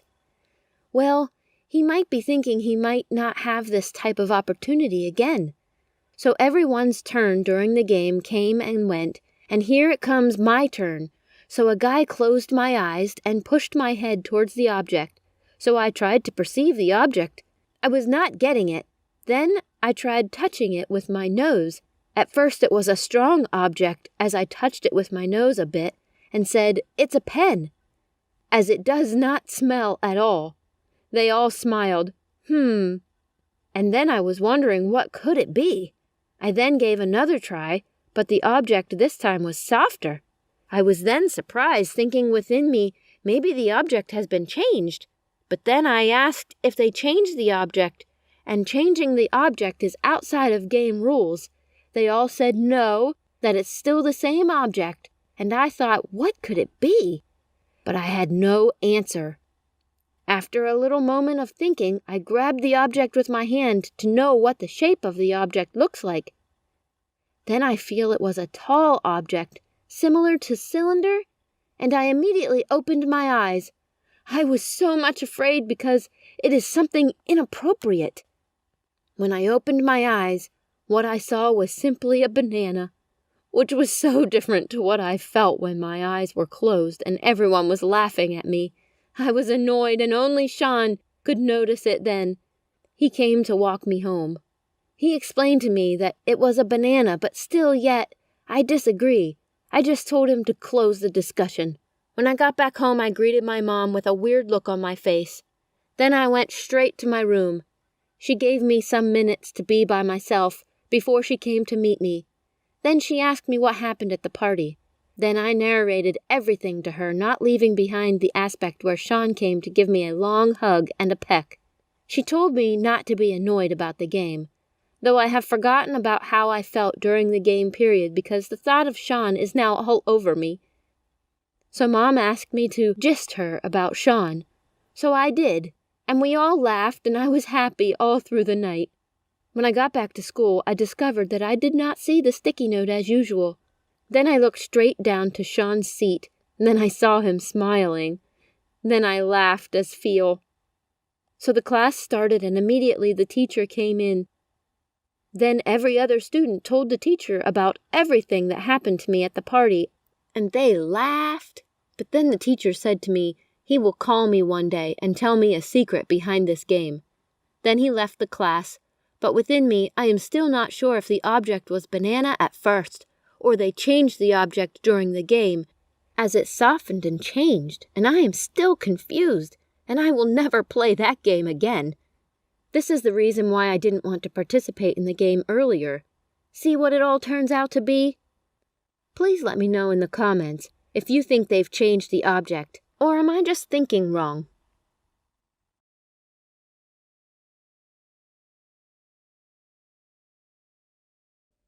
Gorgeous girl. Junior, 17 years old. Math. Third hour. I walk into my new class like I did for all my new classes. Nothing special, but I was lucky enough to get 5 to 6 of my friends sitting around me. Most of that class was spent playing video games on our laptops because our teacher was just awful at teaching. Almost as if he tried to teach assuming that the class already knew the material. Like what? How are we supposed to know how to do the problem if you've only shown one example and had already erased it? Ugh, he sucked. I could write a whole post about only him, but I have to stay on track because it's about to get interesting. This class was full of a whole range of students, so I'd probably say there were 4 groups that would stick together and talk. The room was kind of separated in quadrants. Our group was in the back far corner and consisted of jocks, a few gamers, and not to sound self-centered, but I would say more quote-unquote popular kids. Not that it matters much, but, well, actually, yeah, that's kind of important, so remember that. To our left were a few of the rednecks and louder kids, but just between each other so they didn't disrupt class or anything. In front of us were kids that were pretty quiet and focused more on math than talking. And finally, in front of us were this group of girls who were all kind of feminists with a few super feminists.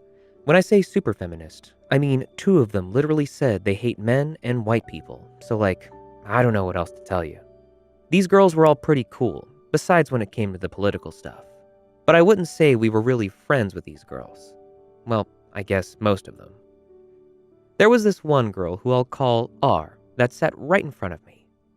R was absolutely gorgeous, so me being me, I would often ask her for a pencil or a question so I could talk to her. She didn't seem to be as enthusiastic about me as I was about her, but I thought maybe I wasn't on my game or something. I was 17. Give me a break. We were also in totally different cliques, so we didn't know each other very well. I had heard things about her and obviously knew her name, but that was pretty much it. Everyone said she was really nice and sweet, and man, did she live up to it. The days went on, but this little thing never grew past classmates. R was just the girl that sat in front of me.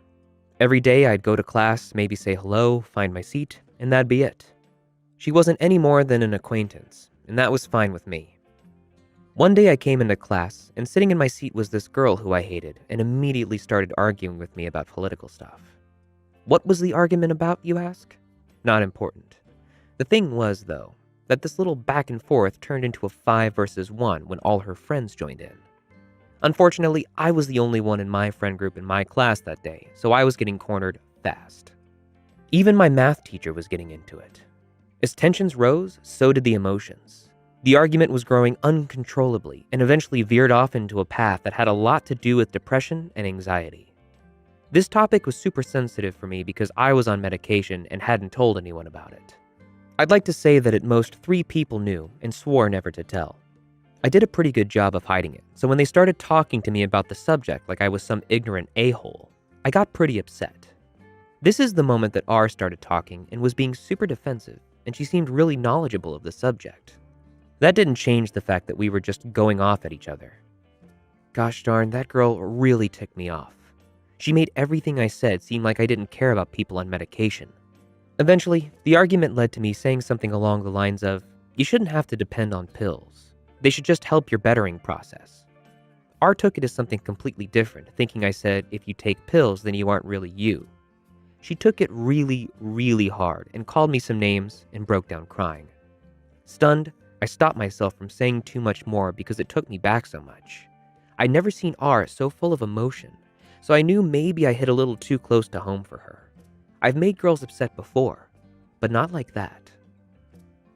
The arguing stopped pretty soon after, and soon the bell rang. Everyone got up and simply went to their next class. On to something else like nothing had ever happened, but not for me.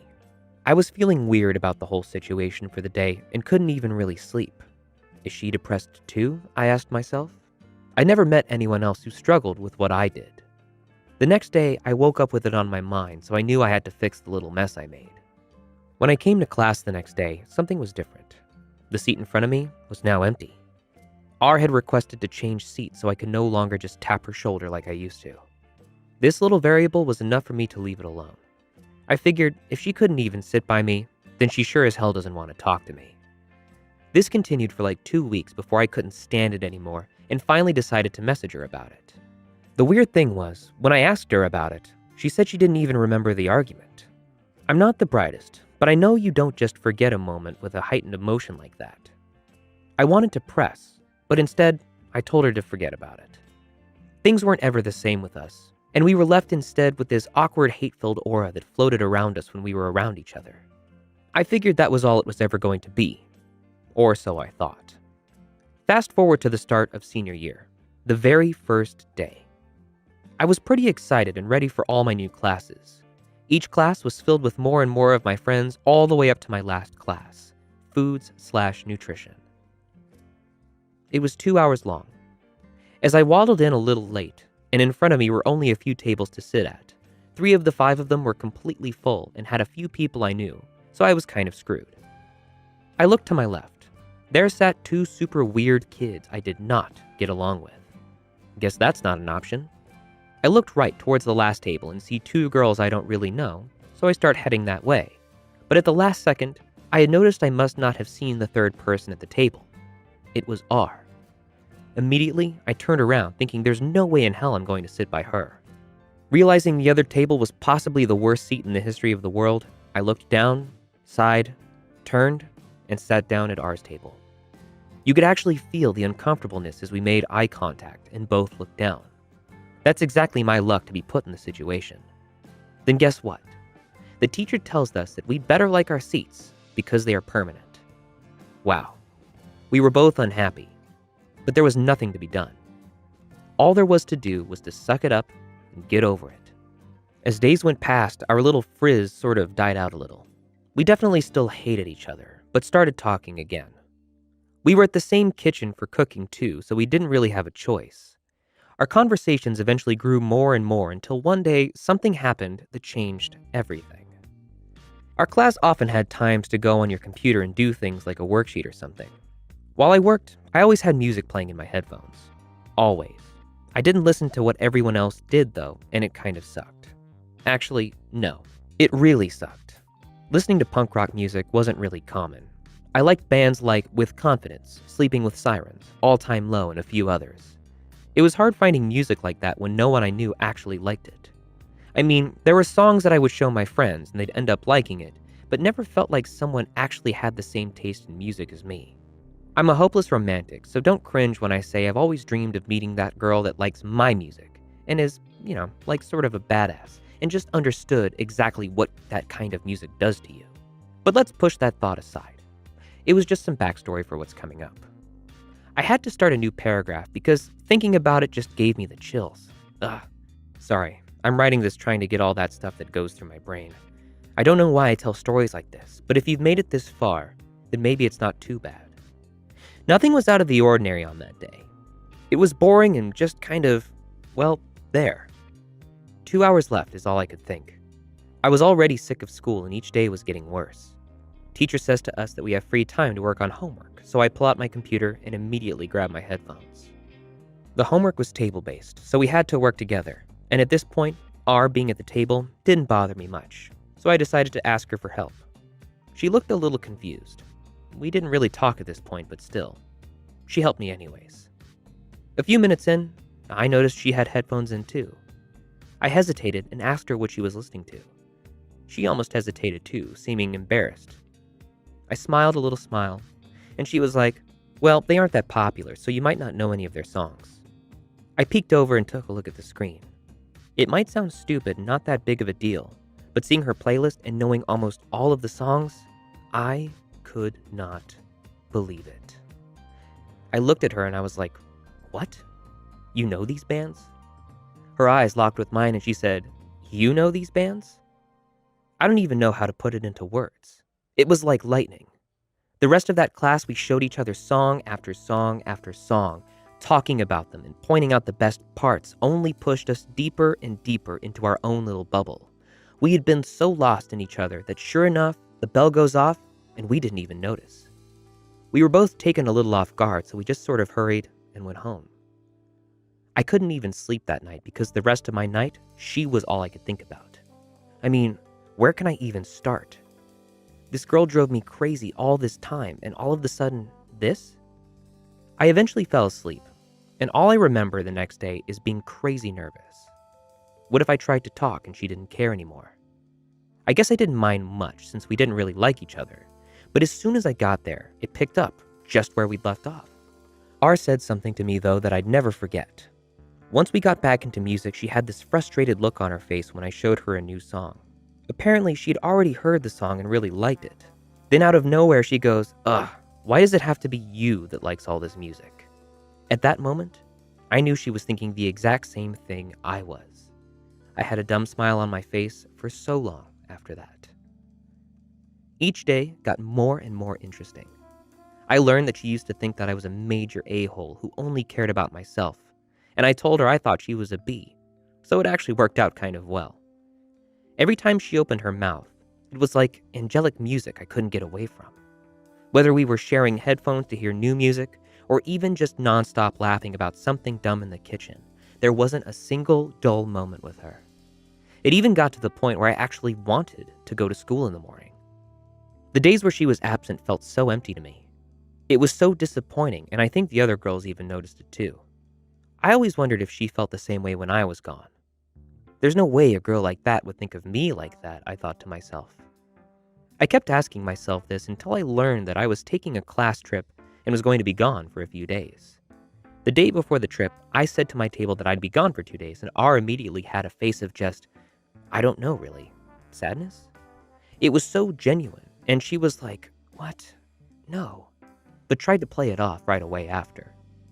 I smiled at her, and she looked back, and it was like we could read each other's minds.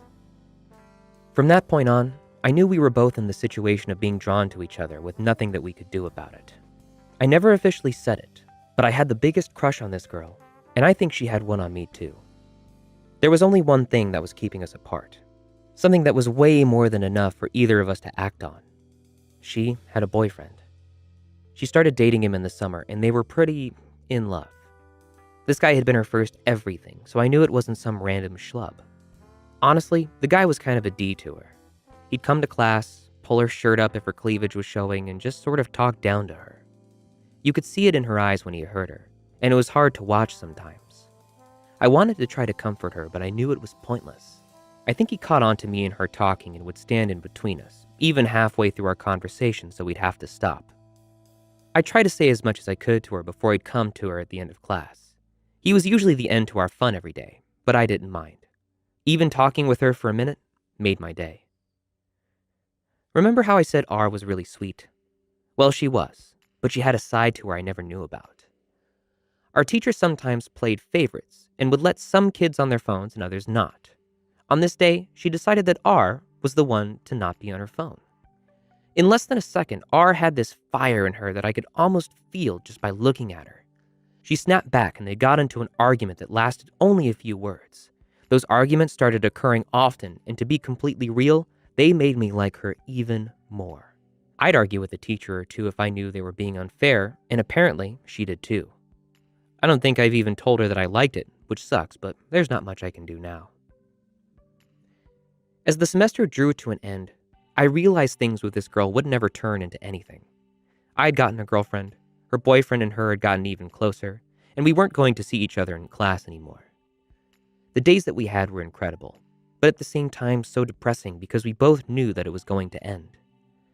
I don't know how we both knew, but somehow we did. As we said our goodbyes, I'd always hoped maybe it wasn't our last goodbye, that maybe once, just once, we'd be able to talk again. I haven't talked to her since, and it's been about 3 years. Although we didn't talk, I never lost hope. I saw her at a party about a year after, but we didn't talk to each other. I looked up to see if she was looking at me a few times, but she never was, so I didn't think to approach her. As a hopeless romantic, I thought to myself, maybe it was like one of those movie scenes where I look up, and as I look away, she looks, and we never get to have the connection I was dying for. That R wants just as bad as me to look. I wish I knew the answer to that, but I don't know if I ever will. I still listen to the songs she showed me and wonder if she listens to mine. I'm left sitting here with this empty feeling, and I don't know what to do with it. I guess that's why I went to Reddit to let go of my thoughts and quit bottling everything up. So yeah, that's basically my story. A guy and a girl who hated each other, that never thought they'd end up being friends. I know it doesn't have a happy ending, but not every story is a fairy tale. Maybe one day, but not today. I wish today. She made my heart melt in a way I'll never forget. And that's enough for me. Mom, there's one in every high school, an activity that everyone does for months on end, a fad everyone talks about, and if you aren't doing it, you don't get to participate in the conversation. I'm not talking about drugs or sex, I'm talking about scaring each other. For months in my high school, all anyone could talk about was the haunted houses they visited over the weekends. Jeff floated up the stairs. You could hear the woman crying out for her children. I called bullshit on all of their stories. Even the ones people clearly thought they experienced, figuring it was faulty wiring or old houses settling. I wasn't too interested in their stupidity, but little did I know I was about to experience things for myself, unwillingly. I'm from a very small town in the upper Midwest. My childhood home was literally in the middle of nowhere. Our closest neighbor was about a mile away. The home I grew up in until I was 14 was a rental. Then my parents bought some land and moved a huge old Victorian farmhouse onto it. The house hadn't been occupied in several years, probably decades. The last person who owned it wanted it off his property so the cows could roam free on the land. I still don't know when the house was built, but the original basement had a sign that it was 1909 was the year they installed the furnace, so sometime before that. After the house was moved, there were some repairs that needed to be done before we could move in. It was months before we were able to put anything into it. The first night we actually got to stay there was when I realized my family was not the only ones living in it. My parents picked me up from a school function late on a Saturday. The new house was kind of on the way to the old house, so when my dad turned on the road to go to the new house, I asked, "Where are we going?" To which my dad just smiled. I kindly reminded him that I had the clothes on my back and nothing else to say at the new house. We took a detour back to the old house, grabbing the essentials: toothbrush, pajamas, books, posters. We headed back to the new house. I spent the remainder of my evening putting up the posters I had saved from numerous magazines of cute boys and even cuter animals. I hadn't put them up in the old house, not wanting to rip them down to put in the new house. I listened to music and set up my room for a while before going to bed. Before I go any further, I need to give you a layout of sorts of this house. There are 4 levels: basement, main floor, upstairs, attic. The basement is basically a large living area with the laundry area, no bedrooms down there. The main level is kitchen, dining room, fancy living room, small bathroom. Upper level is 4 bedrooms with the second full bathroom. Attic is a big open space. My parents gave me the option to have my bedroom in the attic or have the master bedroom on the 2nd floor since I would be moving out in a few years. I chose the actual bedroom because I want the closet. The attic never creeped me out. I seriously considered taking it as my room, but I'm a closet girl. What could I say? When you walk up the stairs to the left is my sister's room and my room because they are both the biggest. On the right is a smaller spare bedroom, my brother's room, and the bathroom between the 2 rooms. The hallway is very wide, and at the end of the hallway is a door to the upper level of the porch. When we first moved in, there was no porch yet, so the door led to a long drop onto a rocky driveway. The master bedroom is huge, almost a perfect square. Since I had not been able to set up my room that day, my sister and her friend set it up for me. They put my dresser by the door, the desk by the window, and the bed on the opposite side of the room from the door. They did a pretty good job. I just had to personalize it, so I turned on some music and shut my door so anyone trying to sleep wouldn't hear. My brother's room is right across the wide hall from mine. His bed was right next to his bedroom door, and his door was cracked open just a bit. By the time I went to bed, everyone else in the house was sleeping. I was just falling asleep in my new bed at the new house when I woken by a whisper. "Mom, Mom." Like when you're little and you wake up in the middle of the night to find you wet the bed or thrown up all over yourself, so you go get your mom and whisper right next to her ear. That's what I heard. I opened my eyes to see nothing. I had cracked open my bedroom door just a tiny bit to allow the hall light to seep in, just in case I woke up and needed to use the bathroom without having to turn on the lights. My closet door was also open about 3 inches. There was no one there who could have whispered. Confused, I fell back asleep thinking it was probably my brother who woke up and being 7 in the new house for the first time was disoriented about what was going on.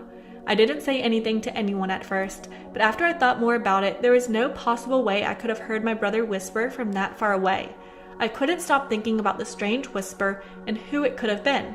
Also, I'd like to remind you, I now occupy the master bedroom where my parents of the previous family most likely slept. Finally, I told my mom. To my surprise, she didn't dismiss me or tell me I was hearing things or that the house was probably settling. She paused just a second, most likely trying to decide if I was mature enough to handle what she was about to tell me, and said, "I've heard it too." The Silhouette. If you've watched Mom, great. If you haven't, I highly recommend watching it before this to have a better understanding of the situation. All of the events I'm about to describe all happened, for real. To me and my family. It's okay if you don't believe it. I honestly wouldn't either if I was hearing it. I never believed any of the stories from my friends that had experiences. They all seemed like bullshit. I'm still skeptical when I hear some stories. They seem a little too far-fetched or exaggerated for entertainment. Not mine. These are 100% true accounts of what happened. Now, I don't know how the ghost world works. Maybe they're in another dimension. Maybe they could think they're still living. Maybe they could see or sense us all the time, or maybe just at certain times. Our ghost wasn't always around, but he sure made his presence known as soon as there was activity in the house. It hadn't been occupied in decades, so maybe this little kid ghost had been alone for so long, and now all of a sudden there are people around again and he's trying so hard to get our attention. It makes me a little sad to think about it. At 14, you're pretty susceptible to everything around you. Friends, family, movies, and TV. As my mom was studying the look on my face, trying to decide if I should know the whole story, I'm sure these thoughts went through her mind. Does she want to scare the shit out of me, or should she just leave it alone and let me figure things out for myself? She chose option A.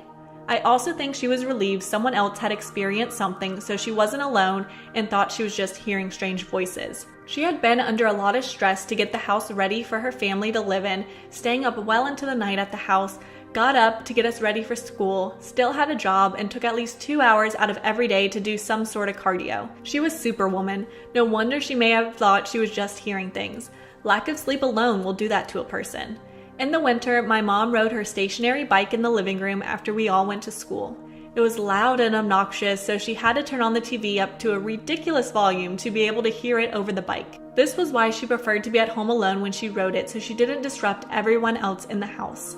This was when my mom heard the whisper, "Mom, Mom." She heard it over the loud bike and the loud TV. She paused everything to listen. Completely alone in the house and knowing she was, it was quite a shock.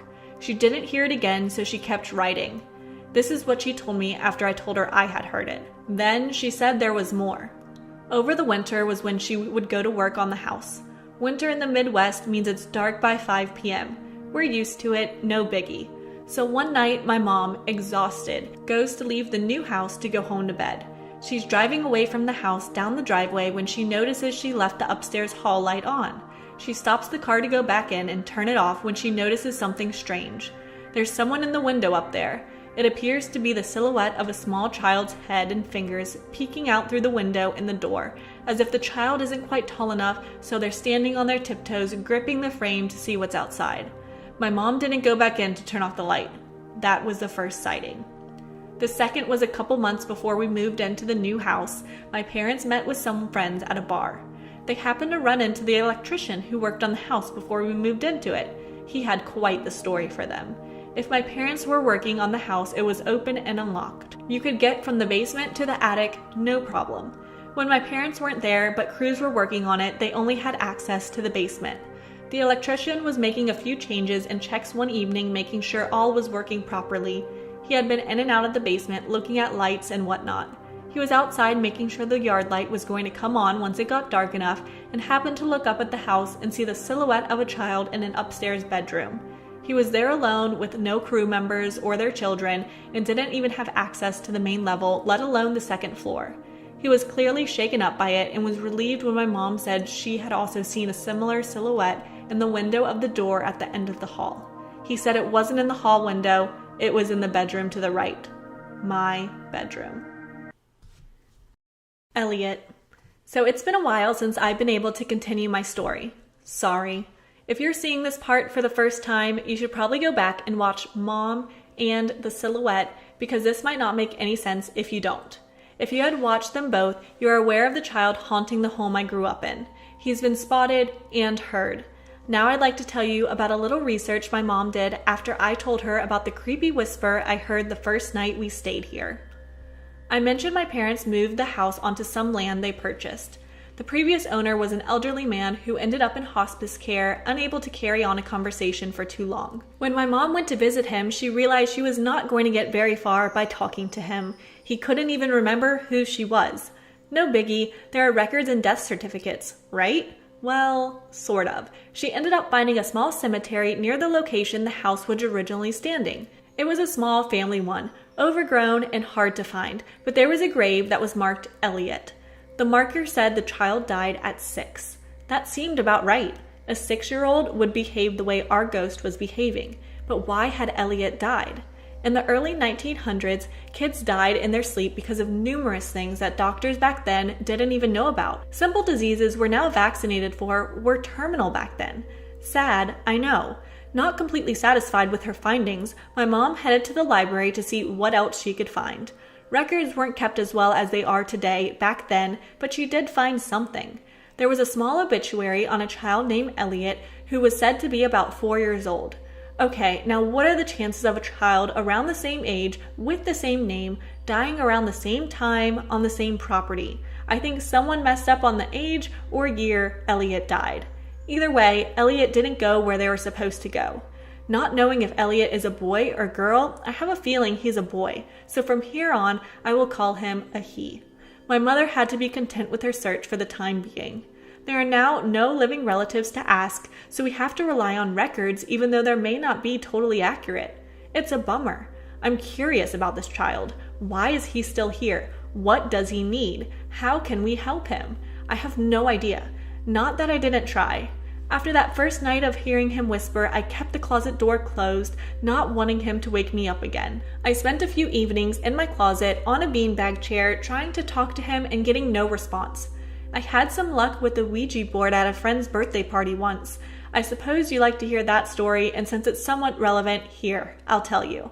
My best friend from childhood had lost her grandmother to a heart attack very suddenly when we were in 4th grade. As a 4th grader, those things aren't understood fully like they are when you're older. It really hit her a few years later when she finally realized what had happened, and she got super bummed she hadn't been able to say goodbye. That's when one of us suggested a spirit board. What's the worst that could happen?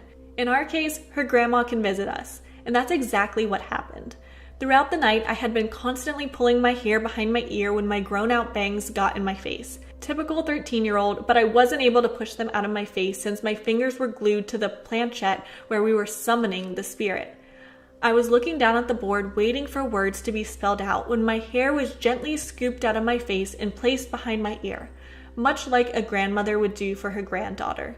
After what seemed like several minutes, I looked at my friend who was crying. We all immediately took our fingers off the board to console her. Admittedly, a little freaked out, my friend said she was able to say goodbye to her grandma because she had appeared in the corner and smiled at her. She was the only one who saw her, but I told her she had put my hair back behind my ear for me. She had been a wonderful lady, and it wouldn't have been out of the ordinary for her to do that for me. That was before my encounter with Elliot. If my only other spiritual experience had been a less pleasant one, I may have been more apprehensive about the whisper. And since it had been a successful one, I decided to have some friends over and try it myself. We got nothing. Not even a glimmer. Maybe it's because he wasn't related to any of us, or he was just hiding or shy. We will never know. I didn't hear him again while I lived there. That doesn't mean he didn't announce his presence. But that's another story for another day. Keep creepin', peeps. How losing my mother saved my life. My mother died a little over 2 years ago on October 31st of 2016. It was sudden and sort of unexpected. But then when does one look at death as expected? I digress. Apologies, reader, I tend to ramble. Kudos to you if you get to the end, and it's a bit of a long, painful story, but I feel it's important as well as therapeutic to tell. I moved away from my family, my mom especially, since she and I were the closest, about 3 years ago. My mom was of course sad to see me go, but knew it was best for my family. So I moved, and unbeknownst to me, my mother neglected her own health to care for my asshole male DNA donor and my autistic but amazingly intelligent younger brother. So she got sick. Really sick. Like rushed to the hospital and into the ICU kind of sick. I'm my mother's POA, so I was notified, and she called me to tell me not to panic. So I panicked. Big time. She tells me she had a hard time breathing one day, so my brother tried to convince her to go to the ER. And it got so bad that she got scared and called 911. Saved her life. For a little while. Turns out my mother had a severe case of pneumonia. She smoked. I had suspected for years she had COPD, and she knew but wouldn't tell me. So okay, pneumonia. I work in the medical field. I know it's serious but treatable, and she's obviously doing okay if she's calling me, right? Except at the end, she drops the bombshell. They found cancer on her chest CT. My mother had cancer. That was the first time in the next few weeks my world would shift on its axis. This was October 10th. So I cry and I freak out, but when the nurse takes over and I start asking about stages, type, treatment plans, scans, etc., she was very vague, but told me it was bad. She had met with an oncologist and was going to do chemo. So I relaxed a little, figured it was gonna suck, but we would get through this. The next weeks went by in a blur. I spoke to my mother daily, usually on my ride to work to see how chemo went, how she was feeling, etc. I had made a trip home 2 days after I found out, thanks to some amazing friends and family that helped me and my husband get there. So I laid eyes on her, judged for myself how bad I thought it was. I called her after her chemo appointment, Thursday, October 27th. She was feeling okay, but very tired, so we didn't talk long. I could recall exactly where I was on my drive and what song on Pandora I paused to talk to her. Her last words to me were "bless you for ringing." My mother was British and very verbally proper, so that was her typical goodbye. I hung up from that call not knowing that that would be the last time I heard her voice. Everything was going okay from then up until October 29th. My world shifted again. I got a frantic email from my brother. He doesn't like phones, stating our mother was in the hospital and something about papers that if her heart stopped again, that they couldn't restart it and I needed to call the hospital. So I have a feeling of absolute dread sinking in. It's 10 o'clock at night. What is going on? I call the hospital and find out she is in the ER. Okay, she got sick. Let's talk to charge to find out why. I actually got to talk to the ER doctor that told me my mother was intubated and unconscious in the ER. Cue panic attack. My mother had gotten sick at home, vomited, and we think she aspirated or inhaled her vomit. Bad times. My poor brother called 911 and they came to their house and resuscitated her. But she had suffered brain damage or something because she wouldn't wake up. Then the really bad shocking news. My mother signed a DNR, or Do Not Resuscitate, which means she had legal papers saying that they had to remove the tube and let her go.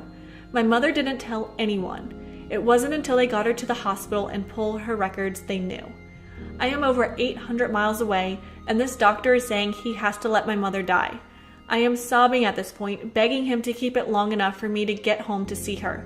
He refused, saying it was her wish to go. I had no choice but to agree. So I went to bed thinking my mother died that night. I called the hospital the next day expecting the news, but my mother was still alive. My hopes soared. My mom is a fighter. The nurse tells me she still isn't conscious. I told her to tell my mom, hang on, I'm coming. I made the 12-hour plus drive home to get to the hospital to see my mother.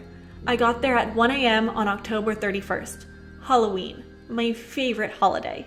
The third time my world shifted on its axis was sitting in the hospital parking lot preparing to go see my mother. Walking into the hospital was surreal, like I was watching some other daughter walk down the hall to her mother's ICU room. One thing about ICU is how quiet they can be. I stopped at the nurse's desk, told them who I was and who I was there to see. The nurse gave me a sympathetic look and took me to her room. The second I stepped foot in her doorway, I knew my mother was gone. A husk of her lay in that hospital bed, truly one of the most horrific things I have ever seen. Her body struggled to live, these horrible gasping respirations. She was gone, but her body was still here. Meds kept her blood pressure up enough to sustain life. I wanted to rip it all off of her. This wasn't right. I knew my brother needed to be there to say goodbye, so I sat by my mother's bedside alone for 9 hours watching her gasp for air. Her body had shut down, except her heart, lungs, and a tiny portion of brain. It was the worst thing I ever had to do, but I talked to her, told her about my babies and how excited they were to trick or treat. My brother and asshole got to the hospital around 9:30. My mom's oncologist met me before they got there and dropped the bombshell the cancer my mom had was ovarian, with mets everywhere, and she recommended I get tested for the gene that increases risks. I just kind of nodded in shock. I signed the papers to take my mom off all medical support shortly after she left. Once my brother and asshole got there, the nurse took all the machines and lines off, and I held her hands as they gave her meds to make her comfortable. My mother died October 31st at 10:07 in the morning. My whole world fell off its axis. I was now the caretaker of my family, and I had to figure out how to be her. I got things as situated as I could in the 3 days I could stay, arranged her cremation as she wanted, and ended up paying for it because the asshole left her life insurance lapse. I grieved the loss of my mother heavily and had to scramble to take care of my brother, an asshole. To say I was stressed and busy was an understatement. I put the oncologist warning out in my head. Until almost 2 years later when I had pain in my abdomen. Then suddenly her warning popped in my head. I had blood work done and found out I do carry that gene that increases my cancer risk. Right as my own doctor finds a mass on my ovary. Cue world shift again. My doctor immediately orders more scans and schedules me for surgery rather than do a biopsy and wait. I'm on board with this idea, so I went in for surgery December of last year. My doctor found a suspicious mass on my left ovary. He removed both ovaries, both tubes, and mass. The biopsy on the mass actually came back benign, but on my other ovary, the one with no visible mass, they found stage 1 cancer. I had ovarian cancer and had no idea. By doing the surgery, the surgeon actually caught it early. If my mother had not died of ovarian cancer and her doctor told me to get genetically tested, I would not have known I had it until it was too late. Ovarian cancer spreads quickly, and usually by the time it's found, like my mother, it's too late. My blood test result pushed my doctor to do more than biopsy, and removing both ovaries, he caught the real threat. My mother's death saved my life, along with the BRCA gene test. I cannot stress enough that everyone should get that test to find out your cancer risks. Knowledge is power, especially in healthcare. I have sent my mother's oncologist flowers every year on her birthday and Halloween. My biggest secret I have to tell you. Hi. All you need to know about me is that I'm currently almost 14 and a female. One day I was with my older sister at a festival, and we went to a psychic palm reader. And my sister went first, and according to hers, it went very well, and she had a great reading. Now when I went in, the lady touched my hands and jolted back. I was scared, but she seemed terrified of what she had just noticed. She started chanting out the number 14 over and over, and then she started trying to get some words out of it. I was scared and trying to help her. She said, and I quote, "Dark, something dark, window 14, him 14, no, dark, ZMSJ, beach, name." I was shaking her to make her come out of it, and when she did, she sprung straight into action, writing down her phone number and address of her shop, and told me to come there before my 14th birthday, so she could help. For a while, I just thought she was insane, and it was a scam. Then I decided to call her, and the phone line said that it was disconnected, so I looked up her shop, and it is not a thing. It's like she completely disappeared off the face of the earth. That's when I looked back at what she said, and I remembered she said window, and immediately I thought of one thing. When I was about 11 years old, I had a thing happen to my window when I was in my room that I remember my dad telling me to shut my window and lock it because it started to get cold outside, and I did as he said. But later that night, I woke up to being really cold. I looked over in my window, and it has been unlocked and lifted just slightly, but nothing else happened that night.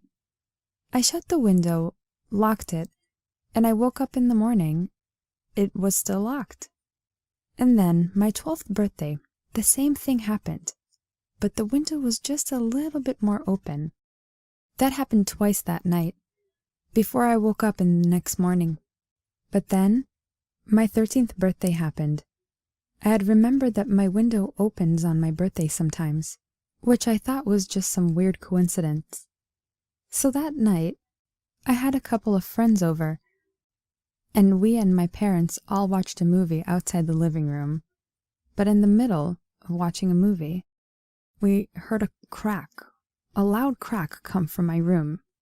Immediately my dad ran into there to see what happened, and he just walked in and said, "What the heck?" I followed him in there. When I looked at the window, I was a little scared to see that there had been a large crack in the middle of the top part of my window.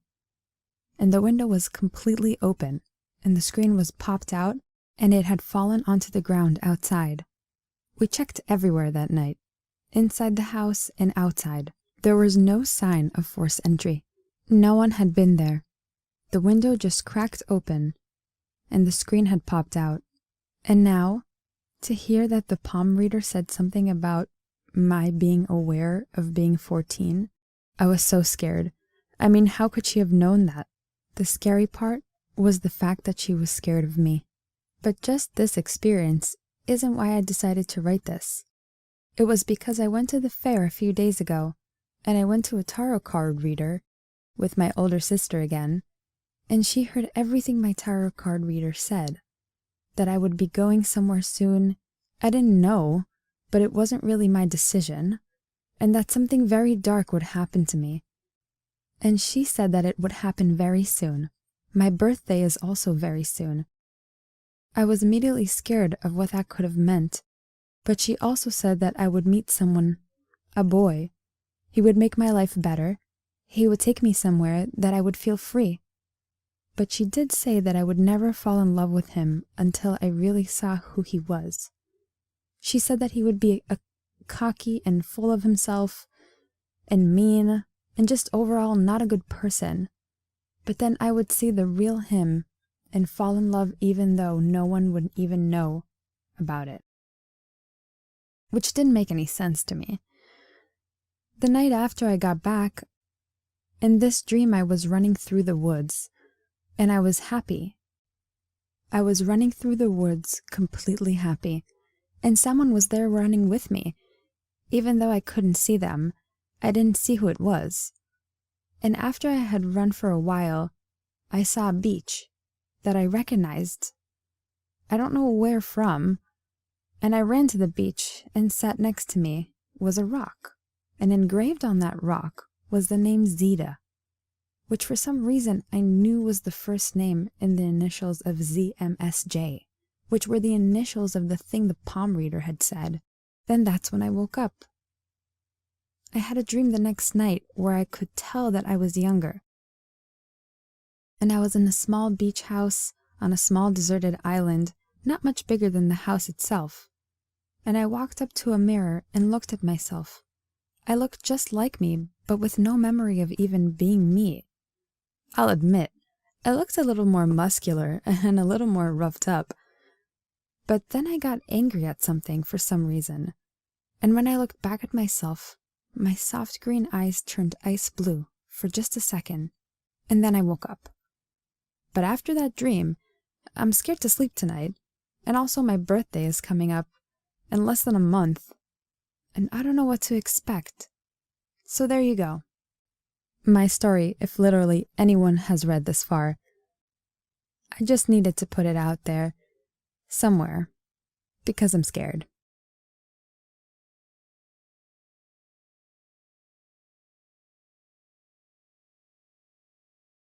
Spirit, universal signs, or final destination.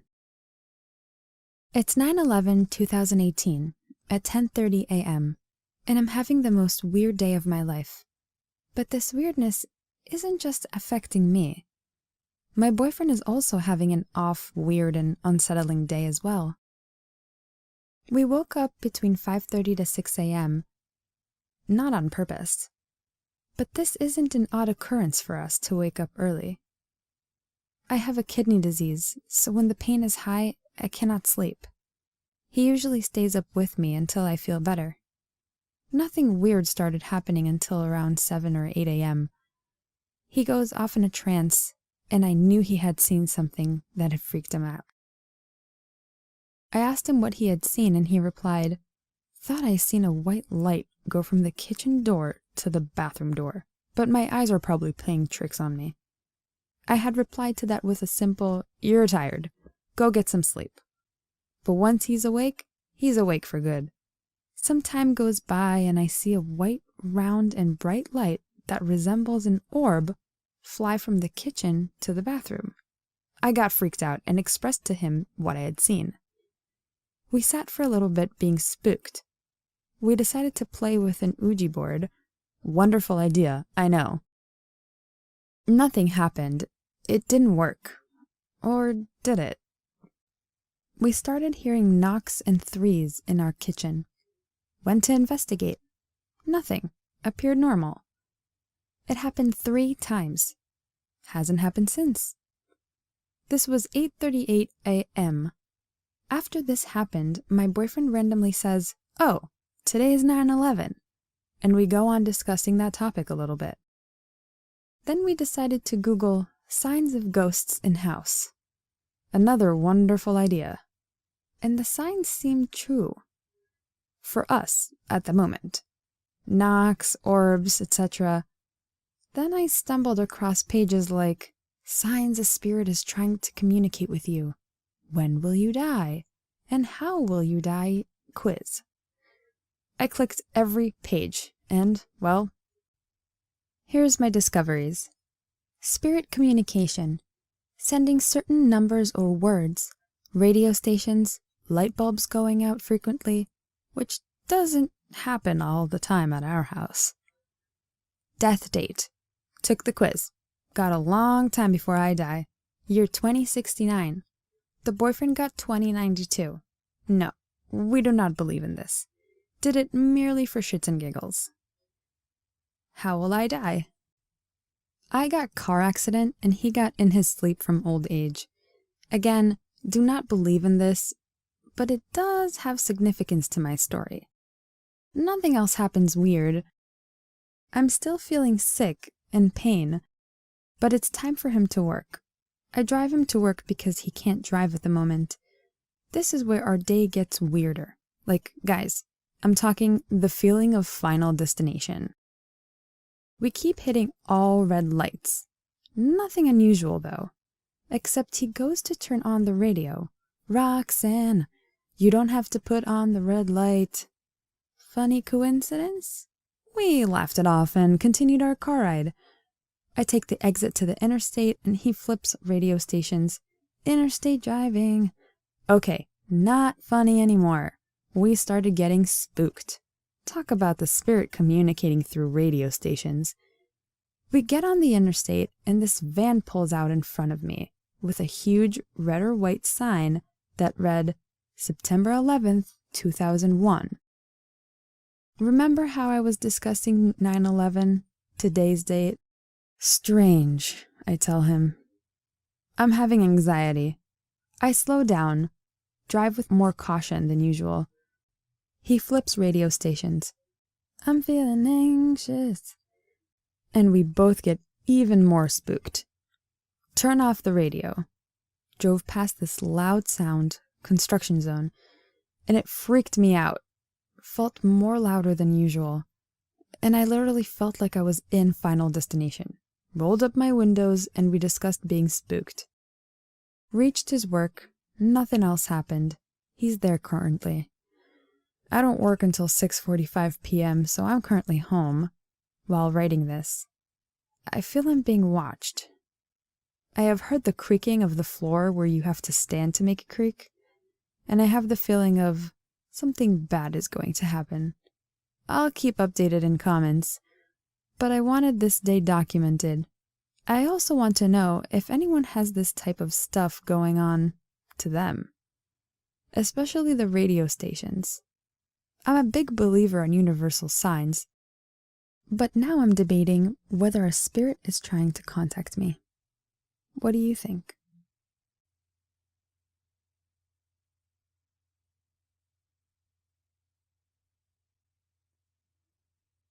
Creepy grocery guy.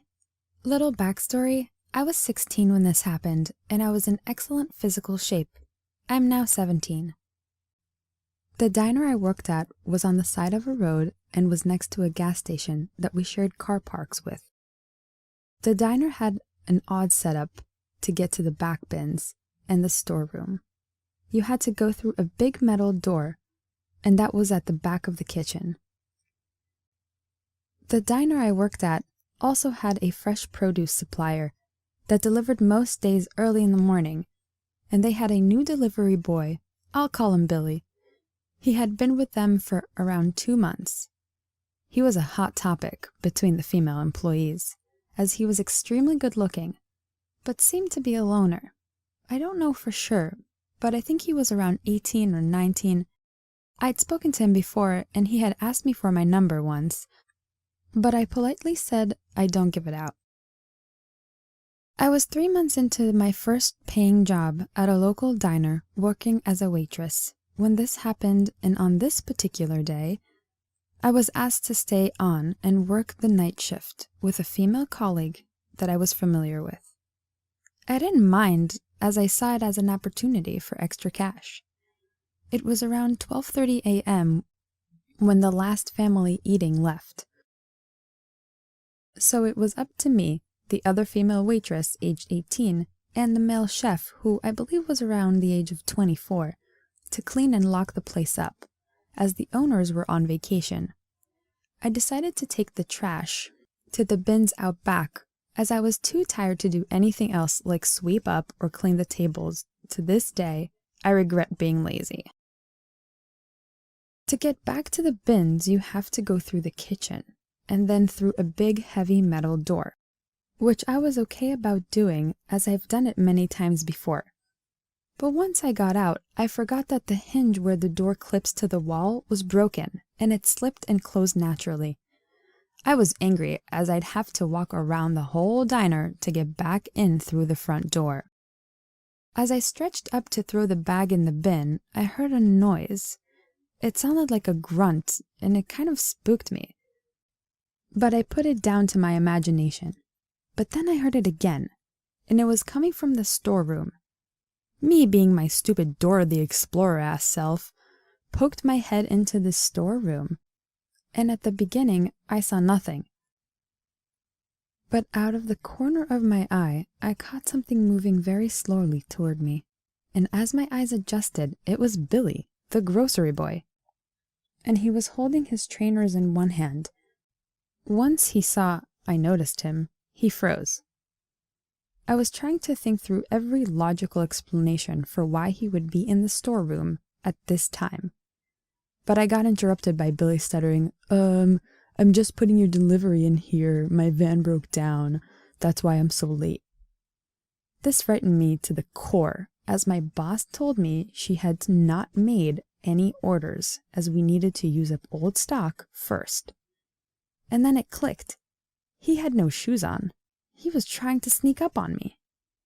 We just stared at each other, and I muttered, "Oh, that's okay. I'm going inside now. Shut the door when you're done." As I felt if I questioned why he was there, he would get hostile, and the situation for me would become even worse. I proceeded to back away, still facing him, until I was near the gate that opened into the car park.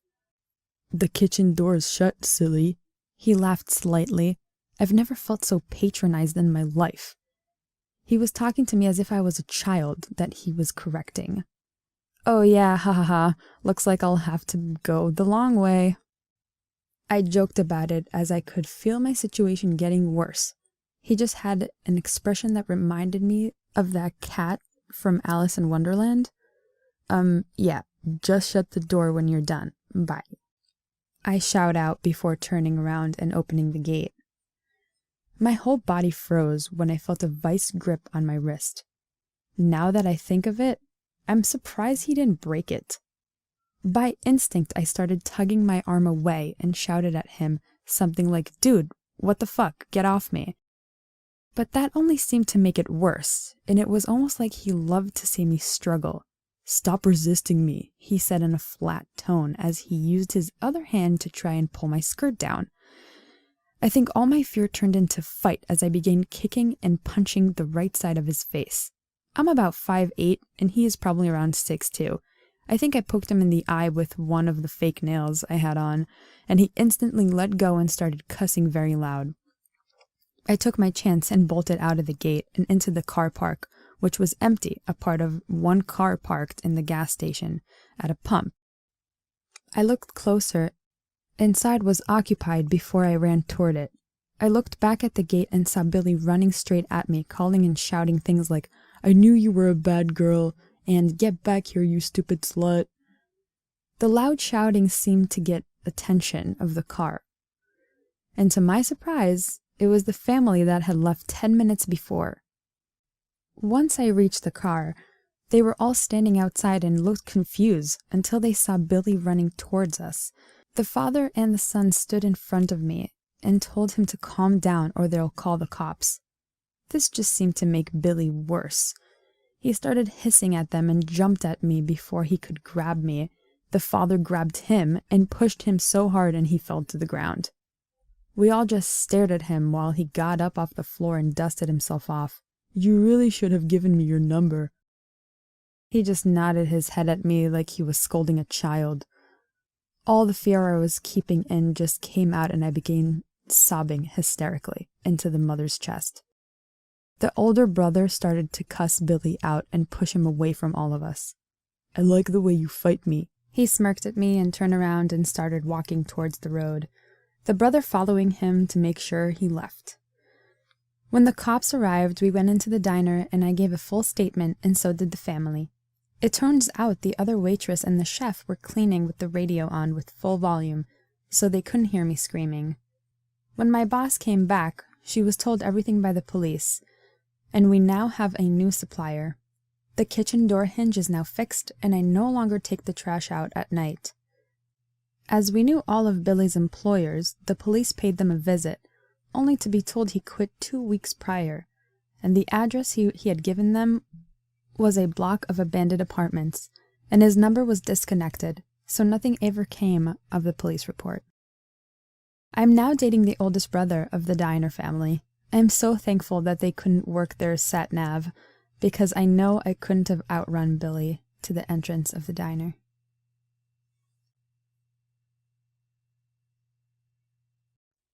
Hello from Elena. I am 20 years old, and I'm from Italy, Lombardy to be precise. I was born on the 3rd day in the month of April. I'm the second child in the family of 4 children that consists of 3 males and 1 female, and yes, I'm the only female, surrounded with brothers that had my back each time I was in trouble. Although I stayed with my grandmother, they had their ways of being around me. I was told I lost my parents at an early age. My brothers went to stay with a family friend where they were really maltreated. But they had no choice than to stay with them because they had nowhere else to go.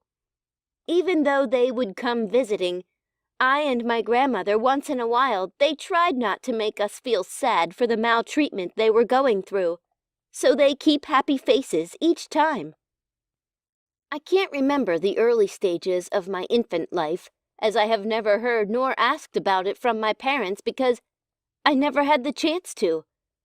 I went to stay with my grandmother immediately after they died, and I also don't have any proof of it because there is no piece of proof left to be proud of as a history of my infancy life. I have passion for writing. I was 12 when I started writing because I always wanted to be a great writer, like Victor Hugo, who wrote Les Miserables, or like Roman Roland, who wrote John Christopher. They have influenced millions of people through their books. I also wanted to be a great psychologist, like William James or Sigmund Freud, who could read people's mind. Of course, I am nowhere close to these people yet, but I aspire and aim to be like them someday. Back then in my teens, it was mostly silly rhymes and poems of random stories and thoughts, and sadly, a lot about my struggles with my brothers and myself that I wrote about, because the words kept coming and I kept writing. How glad I am that my teens are long gone. I was so depressed. Most times, I had to do some side jobs so myself and my grandmother could survive. We hardly eat 3 square meals, but we survived each passing day. I am a person who is very positive about every aspect of life. There are many things I like to do, to see, and to experience. I like to read. I like to write. I like to think. I like to talk. I like to listen. I like to see the sunrise in the morning. I like to look at the clouds in the sky with a blank mind. I like to do thought experiment when I cannot sleep in the middle of the night. I like flowers in the spring, rain in the summer, and snow in the winter. Sometimes grandmother will look at me and say, "You are going to be so great in life, and I can't wait to see you achieve your dreams." Those words gave me strength to keep fighting. So since childhood, I grew up with this best at everything attitude in me. I used to be the best scholar in class, active participant in every sphere. And when I was appreciated for this, confidence used to flow through me no matter what. However, as the teenage years hit me, I started to face mental bullying. Slowly, it started affecting me negatively, and as much as I resisted it, I was drawn more into it. Within a few years, my whole focus was shifted to fight this.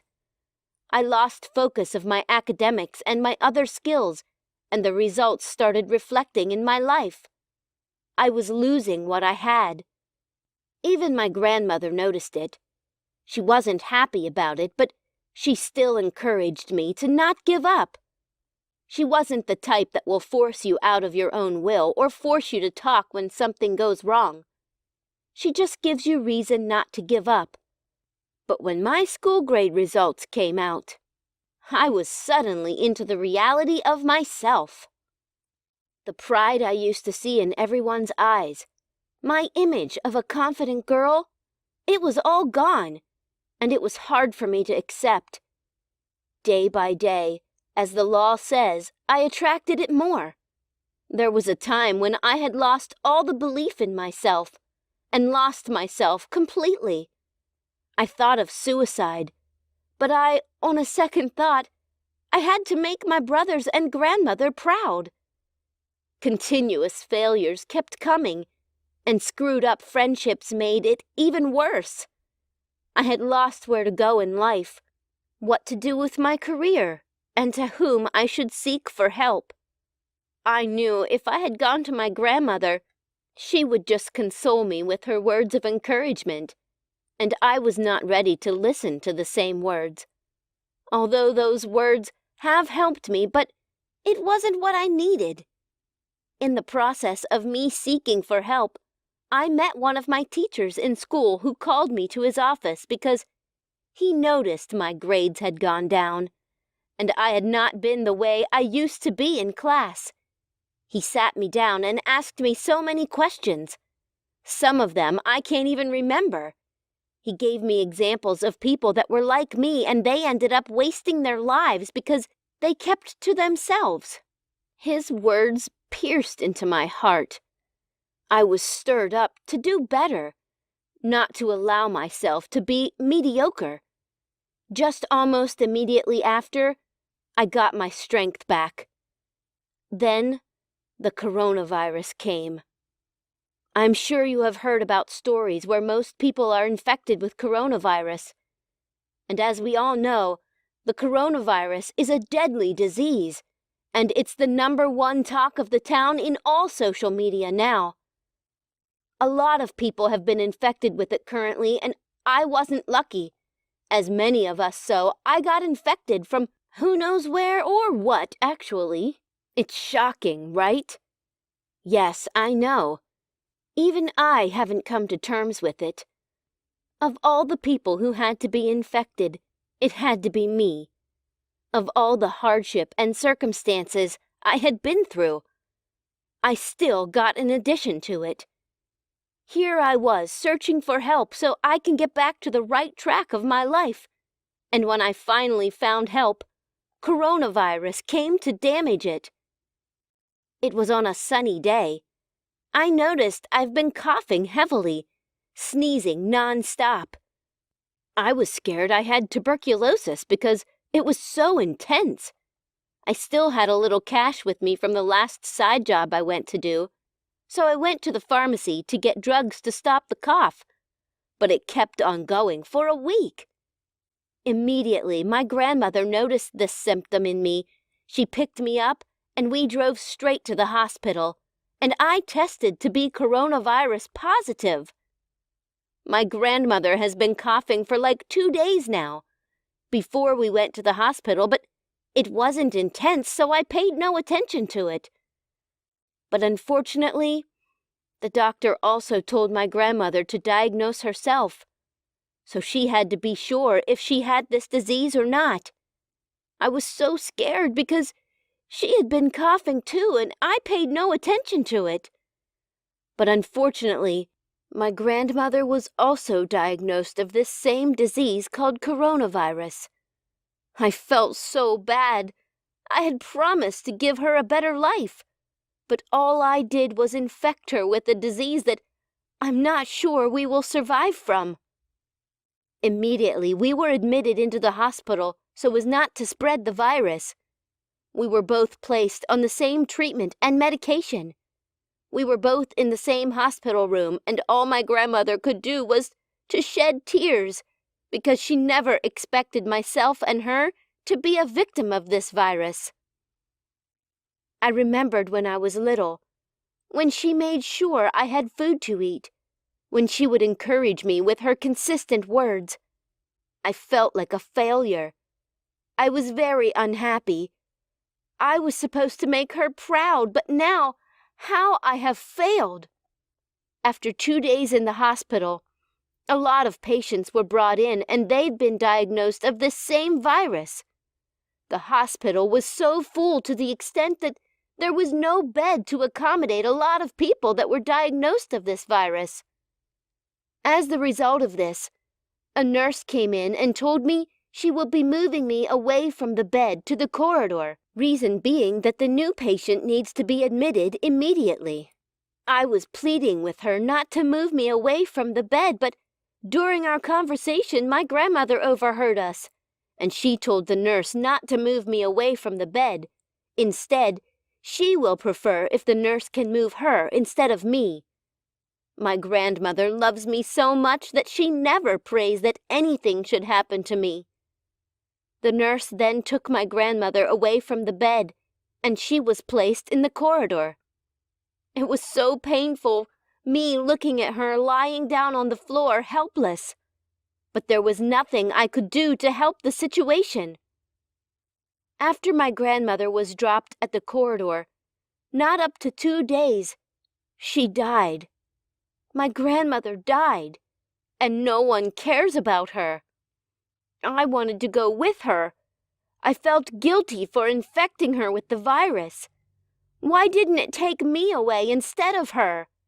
I wish I had magical powers to bring her back to life, but she was gone. Grandma was gone, never to return. She left me alone in this world. After the death of my grandmother, I still stayed some month in the hospital, lifeless and helpless. It was so difficult to survive. My brothers were scared to visit me because they didn't want to be infected. The doctors had advised them not to come close, else they might get infected as well. Even though they were in charge of the bills, they still didn't come close. At first, I was angry, but then I didn't want their case to be like that of Grandma, so I understood them. They were the only family I had left. On a faithful Monday morning, the clouds were still warm. The wind was blowing slowly, and my eyes were gazed at the sky beside the window, close to my sickbed. I was still in shock and sadness of Grandma's death, lost in thoughts. I heard the voice of the nurse assigned to me that morning. "The doctor is coming soon to check you." As she left, all I could think of was why the doctor wanted to check me. There's no hope left. I was going to die anyway. As he came in with a bright smile, he greeted me and told me I was responding to treatment because the virus had reduced in my system. I was so shocked. How that could be possible, I asked him. All he did was smile and left. In less than 2 weeks, I was diagnosed as being free of coronavirus. Shocking, right? I know. but I can't explain it either. I guess it's what you called a miracle.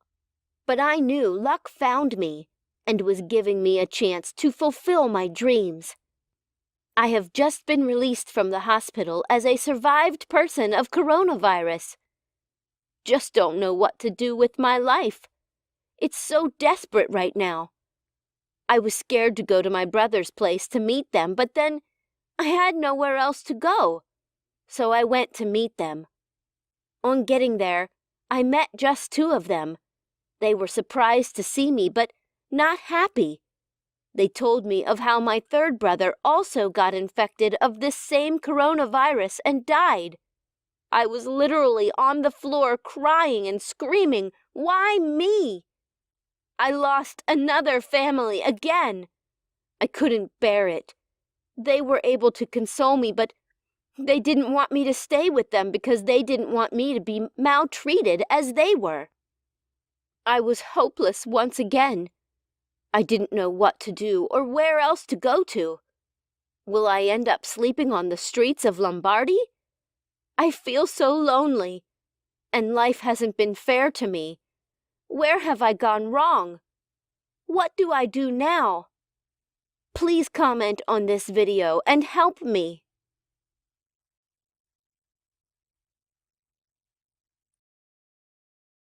Do you sometimes wish you could forget some days?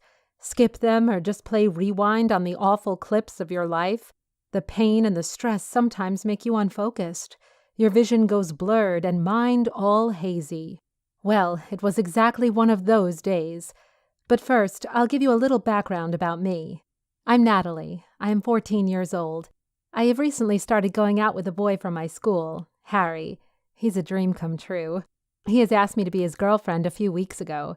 My mom passed away when I was 6, and I was brought up by my dad, who is extremely hardworking. My dad is a mechanic and leaves home at the crack of dawn. It was a Thursday morning. My dad had already left for work. I was in deep slumber when a shooting pain in my stomach jolted through my entire body. It was hard for me to breathe. It took everything in my body to get up from my bed. My dog was watching me with the bleary eyes, and I wondered, why can't he do something? Can he see my agony? After the struggle, I finally grabbed hold of my phone and called 911. The dispatcher was kind and understanding. She was quick to send me help. Finally, they arrived. The sound of the ambulance alerted my dog. My dog bolted towards the door and started barking continuously. As a result, they broke the main door and took me to the hospital. I opened my eyes to a scrupulously spotless hospital room. Beams of sunlight filtered through the window. "Relax, honey," I heard a soft voice whisper. It was a nurse. I sighed and tried to relax. Within the fraction of a few seconds, I glanced at my stomach, which made me panic. It was swollen to the size of a hot air balloon. I started questioning myself.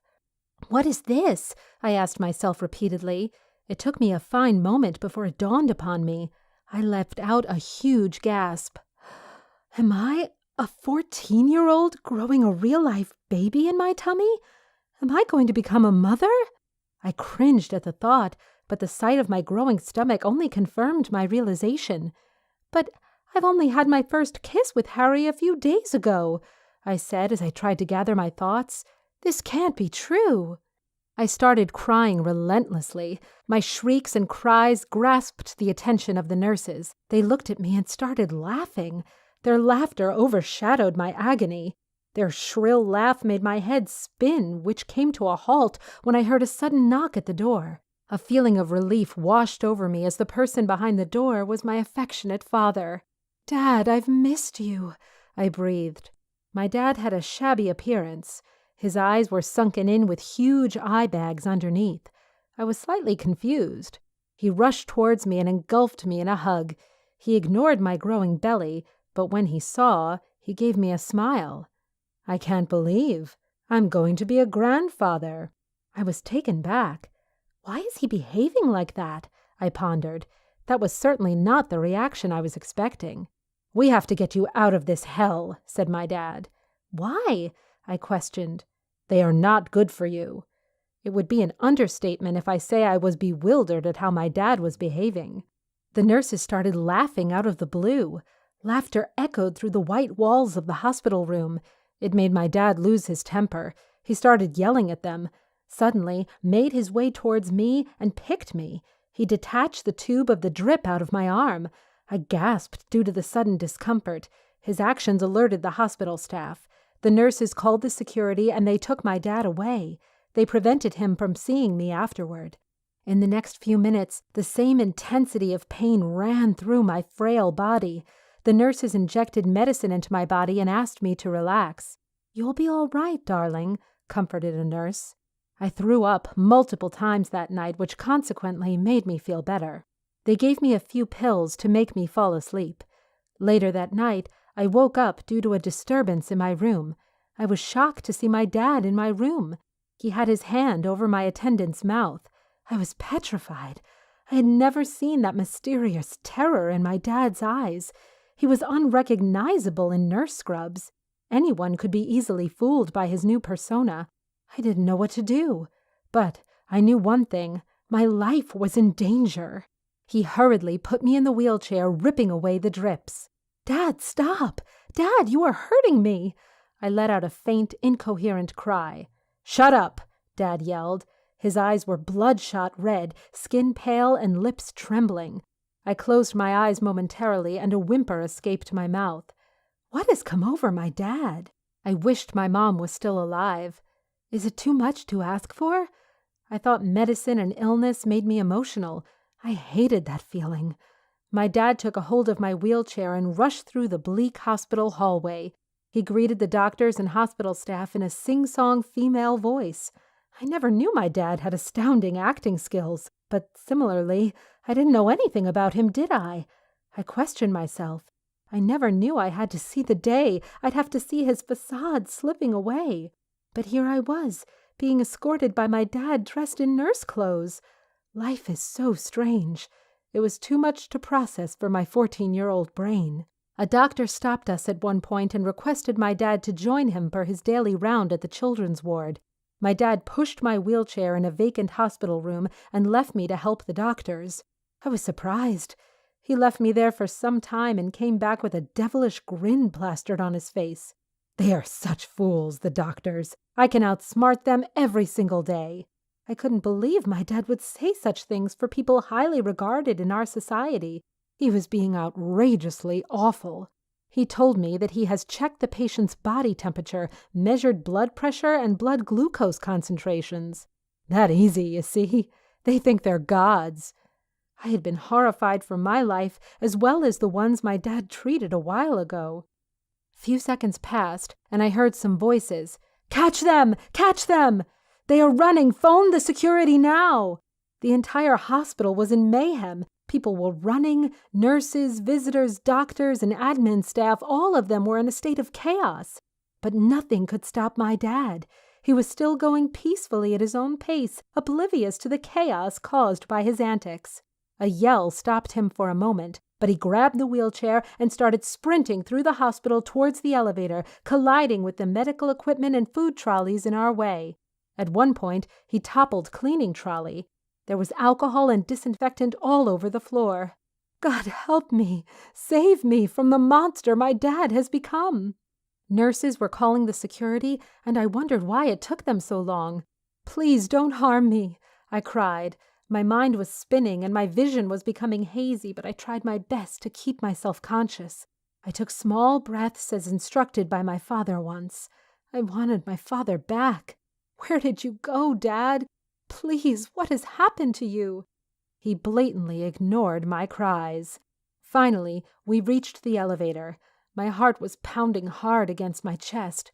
I had streams of tears running down my cheeks. My life was at risk because of my father. Is there anyone more unlucky than me? I questioned myself. I hope not. My dad pushed the buttons to the highest floor. We'll put you to sleep forever. These doctors are no good for your deteriorating health, he whispered in my ear.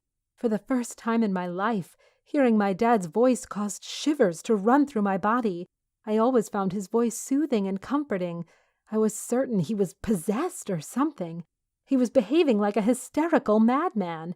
Not only that, but he also didn't care about his blood, me. We reached the 40th floor. I was frightened. The doors of the elevator opened. Luckily, the security guards reached before us.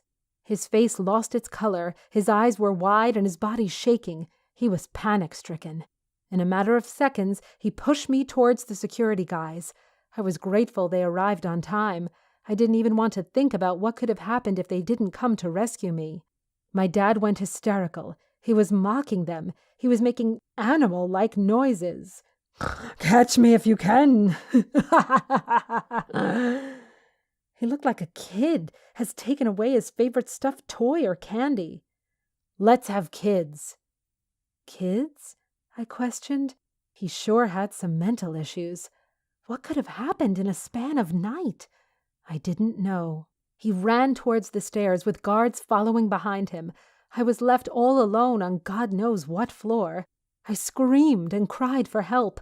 I tried to gather strength to get up on my legs. My legs were shaking. I was having hot flashes and I was sweating profusely. I said my prayers repeatedly. God, give me the strength to stand up. Put me to my feet. It took everything in me to get up. I gripped the sides of the wheelchair tightly, trying to stand up. Finally, I got up. I couldn't believe myself. I let out a scream. I yelled, "Hurrah! I can walk!" With that, I went inside the elevator. Despite Dad's questionable antics, I still loved him. Why wouldn't I? He had brought me up with all the love and affection in this world. I was the luckiest kid with the most affectionate and caring father and an adorable little pup. Oh, my pup, you must be hungry. The thought of my puppy all alone in my house saddened me. I stopped at each floor to help my dad, but couldn't see him anywhere. I screamed his name each time, but my efforts proved to be useless. At the 7th floor, I finally saw him. But what I saw made my head spin. I couldn't believe I saw that with my own eyes. My jaw went slack. I thought I was daydreaming, so I pinched myself again and again. It was my dad getting into a fight with someone who was also my dad. I was shocked. My dad was wearing his work clothes. They were greasy. Couldn't contain my emotions and thoughts. It was the moment I passed out. When I woke up and saw my loving dad next to me, feeling of relief washed over me. My dad gave me a warm embrace. I couldn't stop crying. I was so scared. Do you know what has happened? Please, Dad, I need to know. He told me to relax. He told me that guy was a criminal who had run away from jail. He was taking revenge on the hospital. The hospital had sent him to jail because he took part in criminal activities taken place at the hospital a few years ago. He resembled my dad, which is why I mistook him as my dad. In addition to this, I ate too much Chipotle, which caused food poisoning. I needed emergency treatment, which I received promptly. My dad brought me my favorite tomato cream soup and kissed my forehead. "You're safe, my kid." Hopeless. The alarm rang. 6:30 a.m. He turned it off and looked up at the ceiling.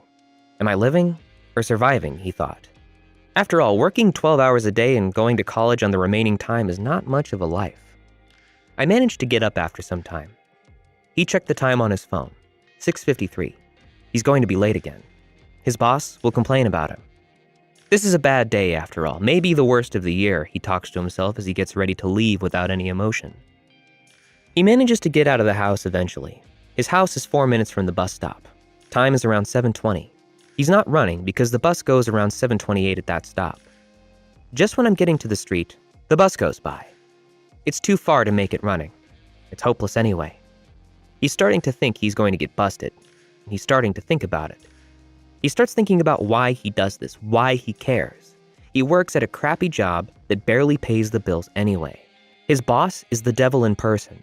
The company buys the workers for $3 an hour and sells them for $15 an hour. He knows it. His position has access to such reports. Every time he remembers that the boss's son is his coworker and he receives better wages than him and doesn't do anything, he gets even more demotivated. He looks at his hands and thinks, I'm only here for her. If not for her, I would have left this planet already. He looks around. The bus stop got crowded without him noticing. He looks to the left, and the bus is coming. 7:44. His shift starts at 8 o'clock, and he's only taking the first bus. There's 2 more to go after this one. The bus stops, he gets in. Bus is crowded. The rest of the people get in too.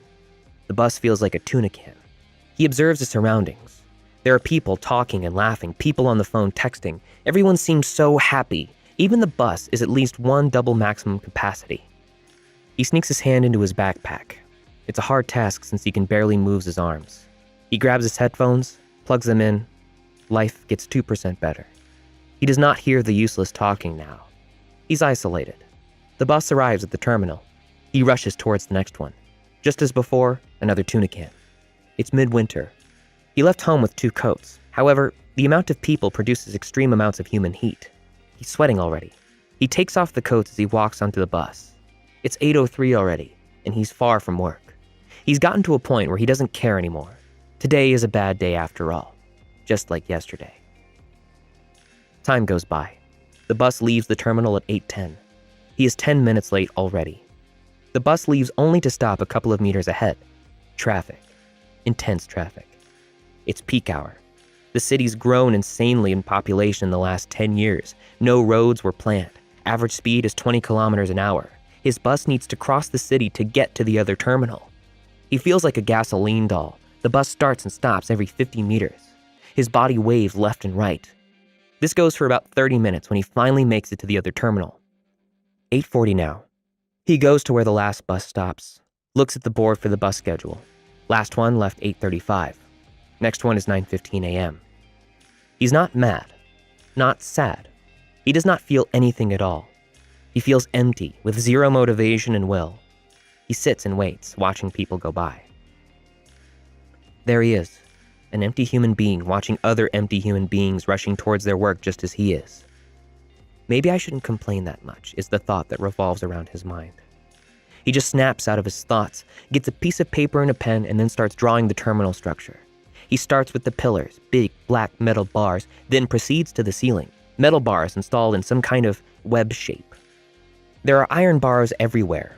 He draws the signs. His bus arrives. He checks the time and it's 9:13. He hops inside the bus and gets a seat. This is the only bus that does not feel like a pressure cooker. He gives a small smile and remembers that he is hungry. Maybe that's why he made so many analogies with food. The bus starts and leaves the terminal. He's almost to hell.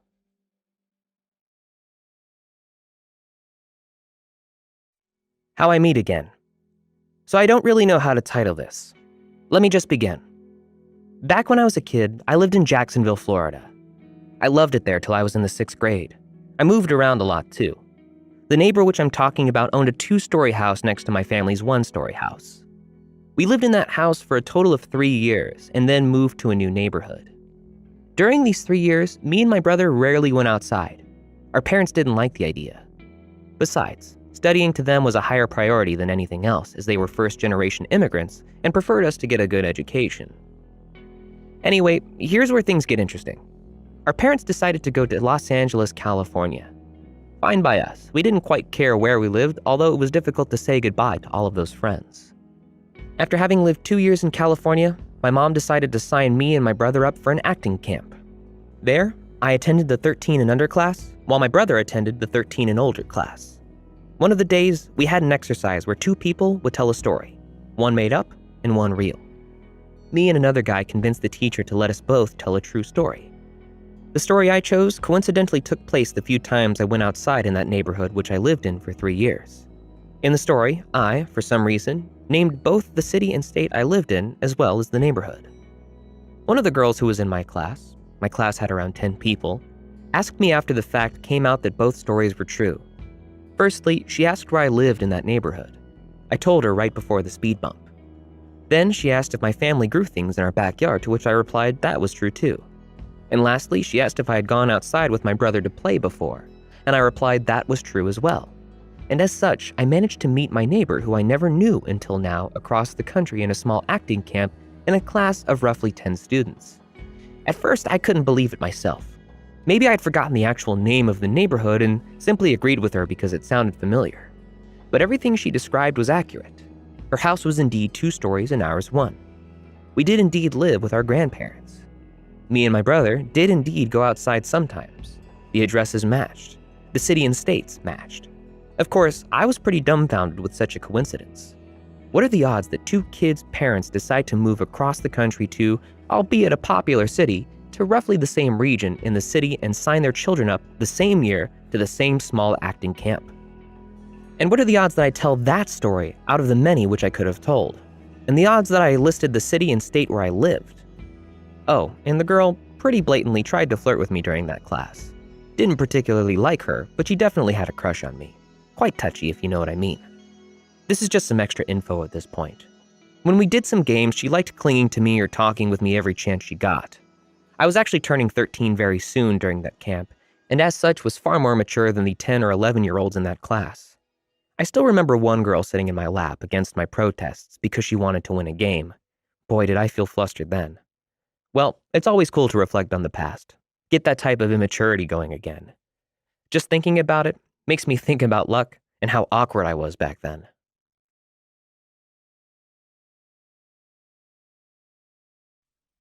Sad story from my life. I come back to school after the Christmas holidays, and we have a new girl in our class. We don't talk much at first, since she seems pretty introverted. Soon, she joins my friend group, and we start talking a lot more. I discover she's a gamer girl, and we transition into talking a lot on Discord, too. We talk a lot, sometimes 4 to 6 hours on calls until 2 a.m. I get to know her. She seems really nice, and I get an illusion that I might have a chance of dating her. We carry on being friends for a month with a small, insignificant argument here and there, about things like not caring about each other or not being honest when we annoy each other. We get pretty close and become best friends.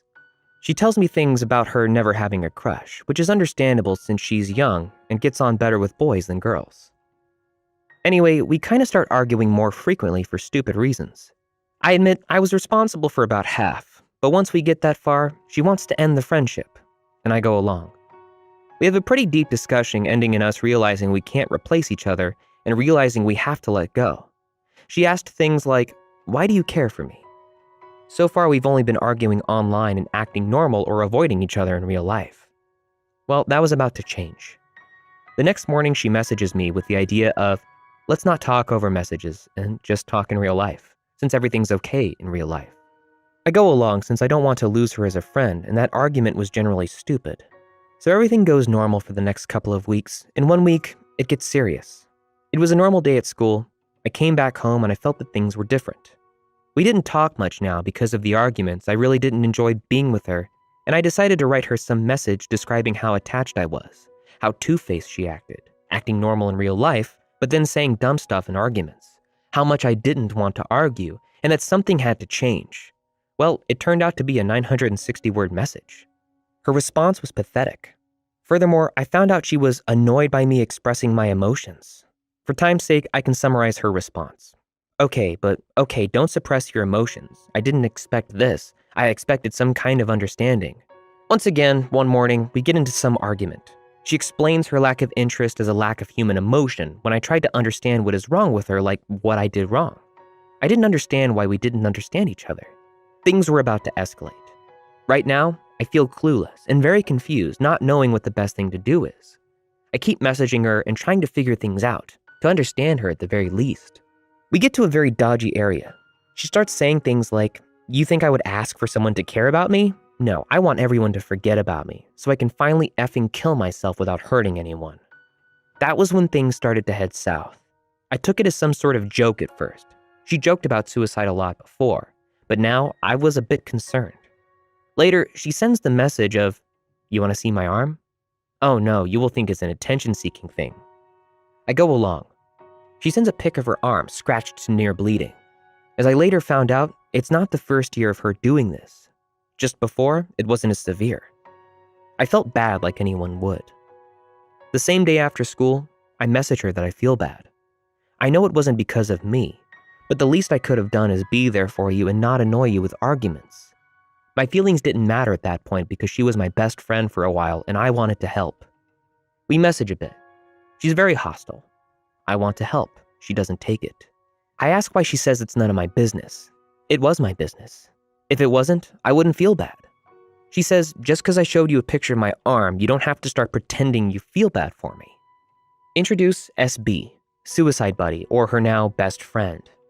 SB is a 13 to 14-year-old male that attempted suicide last year in the previous grade and is now her best friend. She said things like, "Because if I died, you wouldn't care. I just need to get my family to stop caring. Then, SB, then I can be free." Is that enough escalation? No? It's about to get much worse. From the previous conversation, I realized she was really suicidal or was trying to fake it. It seemed fake to me at the time because she had no reason to do it. She had friends, she had family. Turns out she had to go to a therapist a couple of years ago for the same reason. I still don't know. Probably those scratches were from a year ago. She tells me she's a very morbid person and there's nothing wrong. I start realizing that I can't help her. I'm clueless about what to do, so me, being the idiot I am, keep messaging her. It's us discussing how she was a B to me, and she's agreeing, discussing how she's very fake, and her incapability to feel human emotions like remorse, happiness, and love. I realize she's been through many things and that I am helpless and nothing can change her past. The only thing that can be changed is her attitude. It's never late to start again. Trust people again, feel happy again. I explained this to her as a last-ditch attempt. Well, guess what? That only made her laugh, and it backfired on me. Backfired on me, you'd ask? Yes. We were discussing how I didn't know what led to this lifestyle when out of the blue she sends me an interesting image. An image of a girl ran over by a truck with all her vital organs just out in the open. I feel disgusted by just remembering it. She found it interesting from a biological point of view. Being very creeped out, I try to explain how she's not normal, how looking at those kinds of things isn't okay. I ask her, what if she was that girl? And this is what frightened me the most in her response. She said, "What dies or experiences the pain? If I deserved the pain, I'd do it."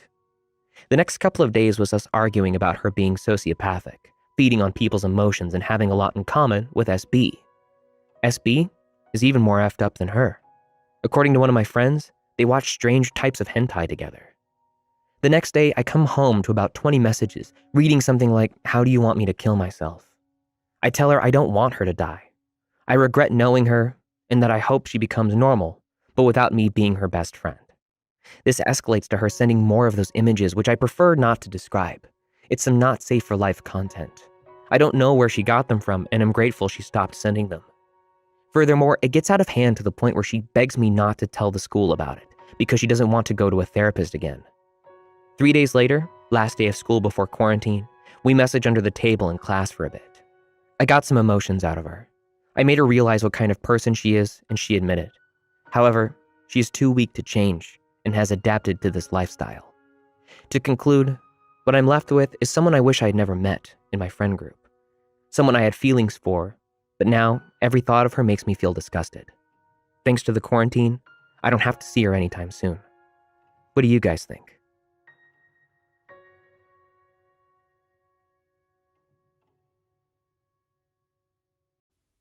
Hi, I'm Lisa. Life is indeed like an onion you peel one layer after the other, and sometimes it makes you cry.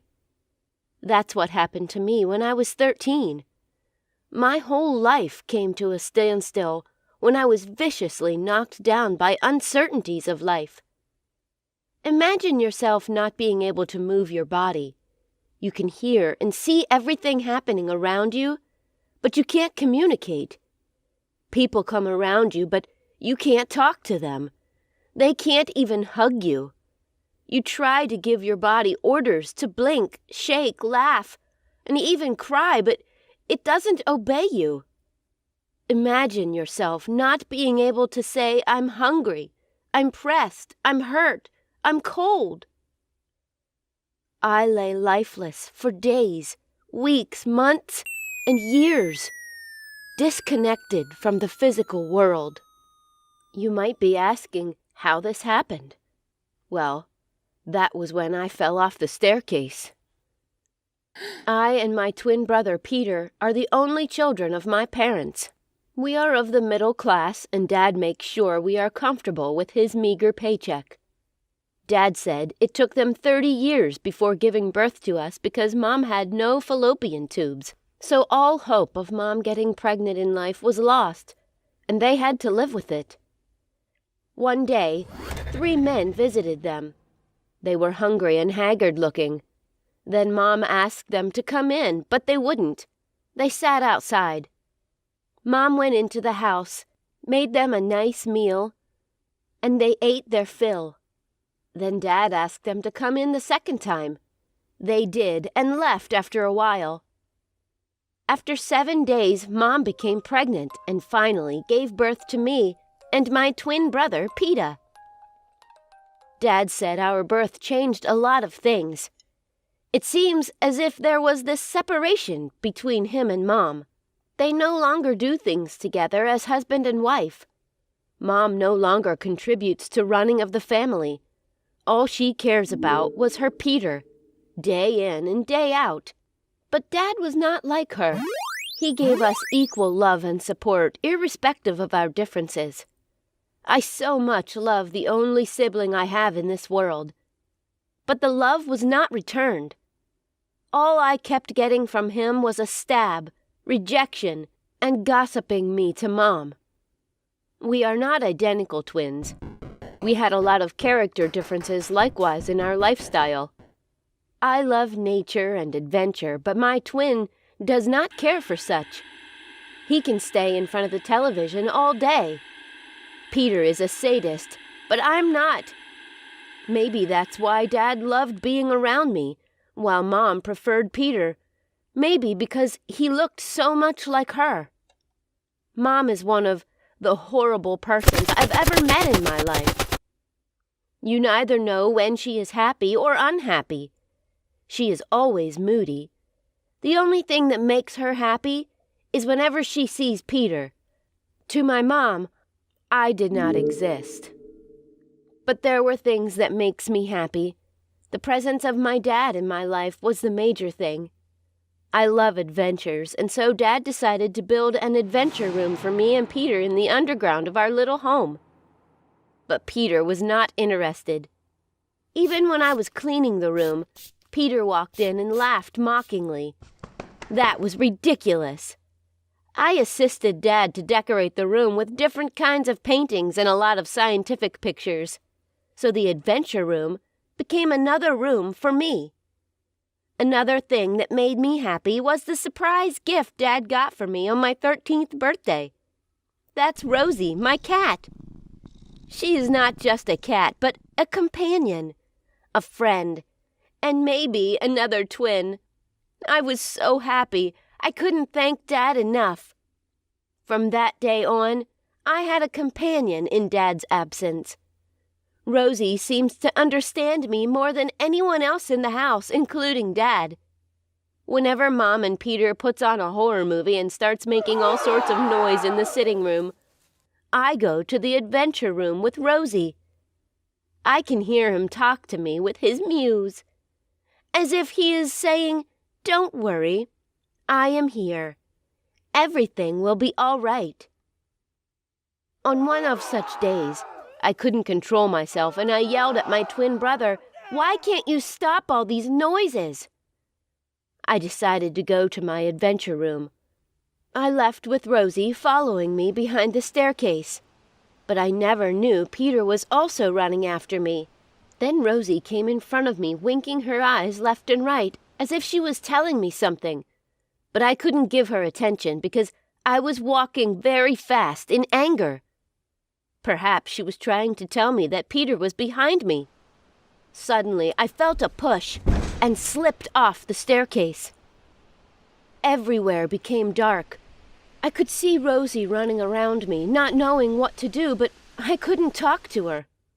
My mom and Peter locked up themselves in their room, abandoned me on the floor. But Rosie lay beside me crying until Dad came home around 11 p.m. He immediately rushed me to the hospital. After a little while, I felt awake.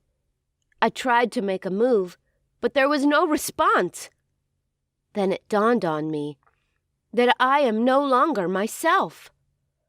Oh, how did this happen to me? Am I dead or what? I could feel my body shivering. Suddenly, I heard someone. Wow, if I was able to hear someone, that means I wasn't dead after all. Yes, I heard him. but I couldn't see him. The way he talked made me understand that he's a doctor. He was explaining something to my parents. He told them that I had excess internal bleeding, which was as a result of delay of rushing me to the hospital immediately the accident happened. He said that I will be in this state until God knows when. Oh, I tried to open my eyes, to tell them that I can hear them, but my eyes couldn't move, neither could my mouth. I was devastated that I couldn't do anything. I automatically became a vegetable. How wicked life could be. Just 13 years ago, I had been a free girl who loves her dad, her cat, her career, and as well loves to play. I was happy and lively, but now everything suddenly changed. Doctors were confused. They thought I was completely in a coma. All I could hear was Dad telling me all will be well. As for my twin brother, I never set my eyes on him. Sometimes I wonder if he is really my blood. My mom completely disappeared. The doctor finally announced to Dad that there is nothing to be done. So Dad told him that I am coming home. I was excited to be home, but I felt bad again when Mom warned Dad not to bring me home because I'm going to be a burden to her. But I guess Dad's reason for bringing me home was to make sure I was around things that I love. Back home, I was treated as non-existing being. But right inside me, I kept telling myself that I am alive. Friends stopped visiting me. Dad's pursuit ran dry because the life support machine that kept me breathing was very expensive. Before now, I could run away from Mom and Peter's noise, but now I can't avoid it. Dad couldn't help it anymore. Rosie was the only one that understands me. She is indeed an extraordinary cat. She feels my pains whenever Mom yells. She will come close to me, touching my hands with her mouth, as if to say, "Don't worry, everything will be fine." Before, Dad used to come in to see me 3 times a day and then recharge the life support machine that kept me breathing. Surprisingly, one day, Dad tried removing the socket of the machine. Then Rosie cried out loud. This touched Dad, and he left in tears. Rosie always tiptoed into the room at any time of the day looking at me, and I know she is whispering something to me. Months passed by, and it was already 1, 2, 3 years. Dad got tired of me, and Mom complained I was occupying space, so I should be moved to a smaller room. And they transferred me to this small room where nobody was visiting apart from Rosie. This was the only time I saw Peter creep into the room. He looked at me and sighed and banged the door. It was not long I started hearing Christmas songs that told me it was Christmas again. I couldn't even celebrate. But in my subconscious mind, I was thanking God for another new year. And I was 17 this time because I was able to guess every period of the yearly celebration. Mom celebrated with her friends, making noise and smoking. Their noise became more unbearable for me. So Dad moved me to a clinic where nurses can take care of me. I saw Dad talking to the nurses. Who knows what Dad is telling them, I thought. I felt he was telling them to allow him to bring Rosie to stay with me. I felt a little relief as I saw Dad carry Rosie to sit beside me. At this time, I couldn't remember anything. I couldn't remember my crave for sciences, nor the moments I played with friends or the adventure room. But one picture kept appearing to me is Rosie's picture. She is my best friend. She is always close by me. So I decided to create my own world in my subconscious state. In this world, Rosie was my companion. We did a lot of things together. We went to school. shopping, restaurants, and played together. There were also these other 2 persons that joined our world.